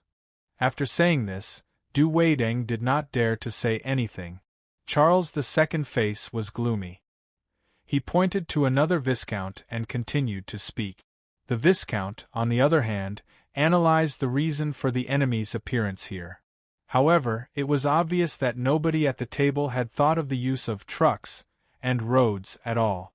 Although the royal family and the nobles had a lot of sorcerers under their command, they did not realize what communication circles and crystal cannons that ordinary people could operate meant after all. Even the thesis written by Earl Harrison was only about how to use magicians as foot soldiers. After due waiting, some people began to talk about the importance of intelligence, and some people said that Earl Harrison had a great responsibility in this operation. Charles II did not say a word. He listened to this and was even more angry. Harrison must have surrendered. What was the point of pushing the blame to him now? Finally, an earl spoke up. "Your Majesty, the most important thing now is to preserve combat power. It is not easy to gather nearly 20,000 soldiers. If they are scattered because of logistical problems, then the morale that was gathered with great difficulty may fall short of success." Charles II finally nodded because this was what he thought, so he immediately got up and said, "Yes, now is to save people. Save people at all costs. The army coming from the north bank of the Bordeaux River is rushing towards Raina. This place must be defended and all the soldiers must be settled." He already had a plan in mind, so now he spoke in a sonorous voice. The frontline army was defeated because they were ambushed before they could assemble. Once we have a firm foothold, the enemy will no longer have any chance to take advantage of us. Our counterattack will start from Raina. There must not be any scene of retreat. With such a strategy decided, it was time for the aides and ministers to get busy. Charles II continued to add a few more plans, including immediately transferring a large number of magicians to join the battle, going to the front line to support the battle, and so on. In order to get everything going immediately, Charles II even began to use the last of the royal family's wealth, because he understood that this was a battle of life and death for the royal family. He could not afford to be careless. When the meeting ended, Charles II, who returned to the study, collapsed on the chair. Seeing this scene, Princess Rolling's heart skipped a beat. She did not know what exactly happened, but seeing her father like this, it was obviously not a good thing. She came to her father and bowed, then asked, "Father, what do you need me to do?" In fact, Charles II had been thinking about whether to ask for help from the dragons. Efta suddenly broke all pretenses of cordiality and attacked so quickly. If he asked for help now, would it make the royal family seem vulnerable? But seeing his daughter ask this, he understood that the current situation was very critical. What he needed to pay attention to was no longer the problem of the royal family's reputation. "Is Iskar still unwilling to see you recently?" He tried to calm himself down and asked softly. "Yes. Every time I go, he is not here," Rolling replied softly. She actually hoped that he would never be around, but her father obviously didn't think so. "How about this? I'll send someone to send an invitation. If it's possible, I'll pay him a visit tomorrow." "Okay, father." Rolling lowered her head. She knew that she had no room to refute.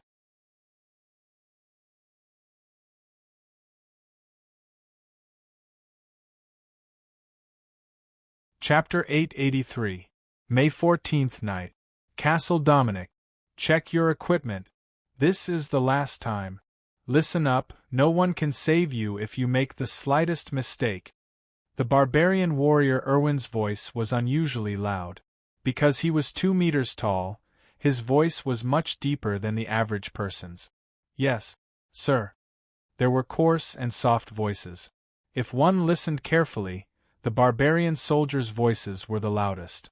The elites of the former Dragon Spear Knights and the strongest human soldiers in the training camp were considered normal, while Teflon like Marthora had a slightly sharper voice. He was 1.75 meters tall, but he was the thinnest and weakest in this group of fully armed special forces. The equipment of the special forces was completely different from that of ordinary soldiers. They did not have the same equipment, but each person's height and weight were completely customized with expensive armor. Company leader Erwin carried a round shield on his back. His main weapon was not Sauron's battle-axe, but a broad and thick curved sword. He was wearing a rune-heavy armor. In order to move in the dark, the originally shiny helmet and armor had been painted with a layer of black paint. Even his face had been specially made with oil paint. Everyone's exposed skin had similar paint. The human soldiers' armor was lighter, and they carried a variety of things on their backs. Marthora did not wear metal armor at all, only a leather armor inlaid with crystals. At the same time, this leather armor was in the form of armor pieces tied to his body with a rope. It looked extremely simple and crude. However, although everyone had different equipment, the forearm area was covered with a uniform leather arm guard, and the same crystal plate hung in front of their chest. Marthora carefully checked his weapons. Compared to the large weapons of the people around him, his weapons were very pocket-sized. They were just 2 fist blades on his hands. Obviously, this was the most suitable close-range weapon for assassination and surprise attack. After the inspection, he tightened the square slate tied to the belt in front of his chest and touched the crystal in his pocket. Ready. Row 1 to 4. Let's go. Following Erwin's order, Marthora immediately followed his comrades in front of him to the airport. His eyesight was excellent at night, so he could clearly see the behemoth parked at the airport. There was already a 3rd Falcon fighter on the tarmac on the side, but the 3 Falcons combined were not as big as the Albatross transport plane in front of them. Its body looked like some kind of strange giant dragon crawling on the ground. Although she knew it was man-made, Marthora still felt an indescribable respect for it. Boarding. Stepping on a wooden ladder, Marthora followed her comrades into the interior of the giant transport plane. Just walking up the stairs was as high as a 2-story building. After entering, he saw 4 rows of simple wooden chairs. 240 fully armed soldiers took their positions in tacit understanding. When all of them were present, Erwin was the last to board. He then reached out and closed the cabin door. Seat belt. As soon as his voice fell, all the clicking sounds could be heard. The spacious cabin was very spacious. Erwin glanced around, and after confirming that all the soldiers were in position, he walked to the front of the cabin and reported to the cockpit in front of him about the preparations. A few seconds later, everyone heard the sound of the propellers suddenly starting up outside. A total of 8 giant propellers provided power for this transport plane. Above the cabin was a giant magic circle that provided energy for the propellers. More than 200 energy crystals were inserted into it. As the sound of the propellers grew louder, these crystals also emitted a bright white light. The airport magic circle was then activated. With a tremor, Marthora knew that the plane was now hovering above the airport. After that, they went through several accelerations, climbs, and wait. The decrease in air pressure caused discomfort in their eardrums, but the magic circle in the cabin seemed to have adjusted to this. Even after the plane climbed for a long time, they did not feel the lack of oxygen. After rising to a high altitude, the temperature outside the cabin was about 20 degrees Celsius. However, because of the constant temperature magic circle in the cabin, the soldiers did not feel cold. Marthora rubbed the blade in his hand and stared blankly at the position of the cabin door. As the plane began to descend, at a certain moment, the magic circle at the cabin door suddenly lit up with a red light. Erwin, who had been sitting in front of everyone, unbuckled his seatbelt. He stood up and raised his hands to make a gesture. Marthora and the others immediately reached out to unbuckle their seatbelt. The cabin was very noisy. No one could hear anything, so they could only communicate through hand gestures. Erwin made the next gesture, and the soldiers all stood up. Then, everyone took out an energy crystal from their pocket and inserted it into the magic circle slate in front of their chest. 2 platoon leaders stepped out and stood at the 2 doors on the left and right of the cabin. They stretched out their hands and opened the door. The howling wind immediately poured into their ears. Marthora's hair fluttered in the wind. He squinted his eyes and looked outside the cabin door. The dark night sky was filled with stars, and below him were clouds that covered the earth. This scene dazzled him every time he saw it. But before he could see more, the red light on the cabin door turned green. The two platoon leaders standing at the cabin door began to wave at the soldiers beside them. Jump! Jump! Jump! Marthora followed the human comrades in front of him to the cabin door.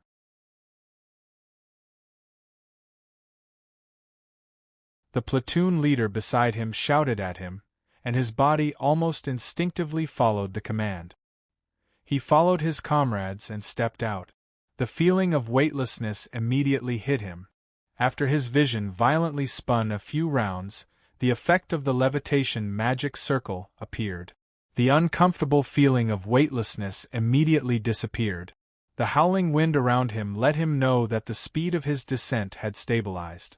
The altitude of the descent was about 3,000 meters. The target area below was covered by dark clouds, so he could not see clearly.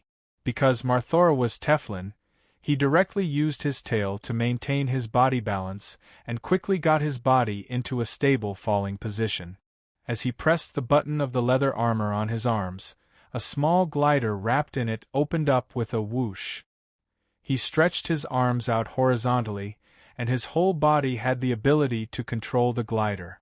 The effect of the levitation magic circle and the feeling of the air flow allowed Marthora to hover freely like a bird. In his vision were his comrades who had jumped in advance. On their backs there was a small magic circle that was used to remind teammate. Thus, Marthora moved closer to them and tacitly formed a team with his comrade. Not long after descending, the group of people passed through the thick clouds. Marthora felt that her body was wet from the water vapor. Fortunately, this feeling soon disappeared.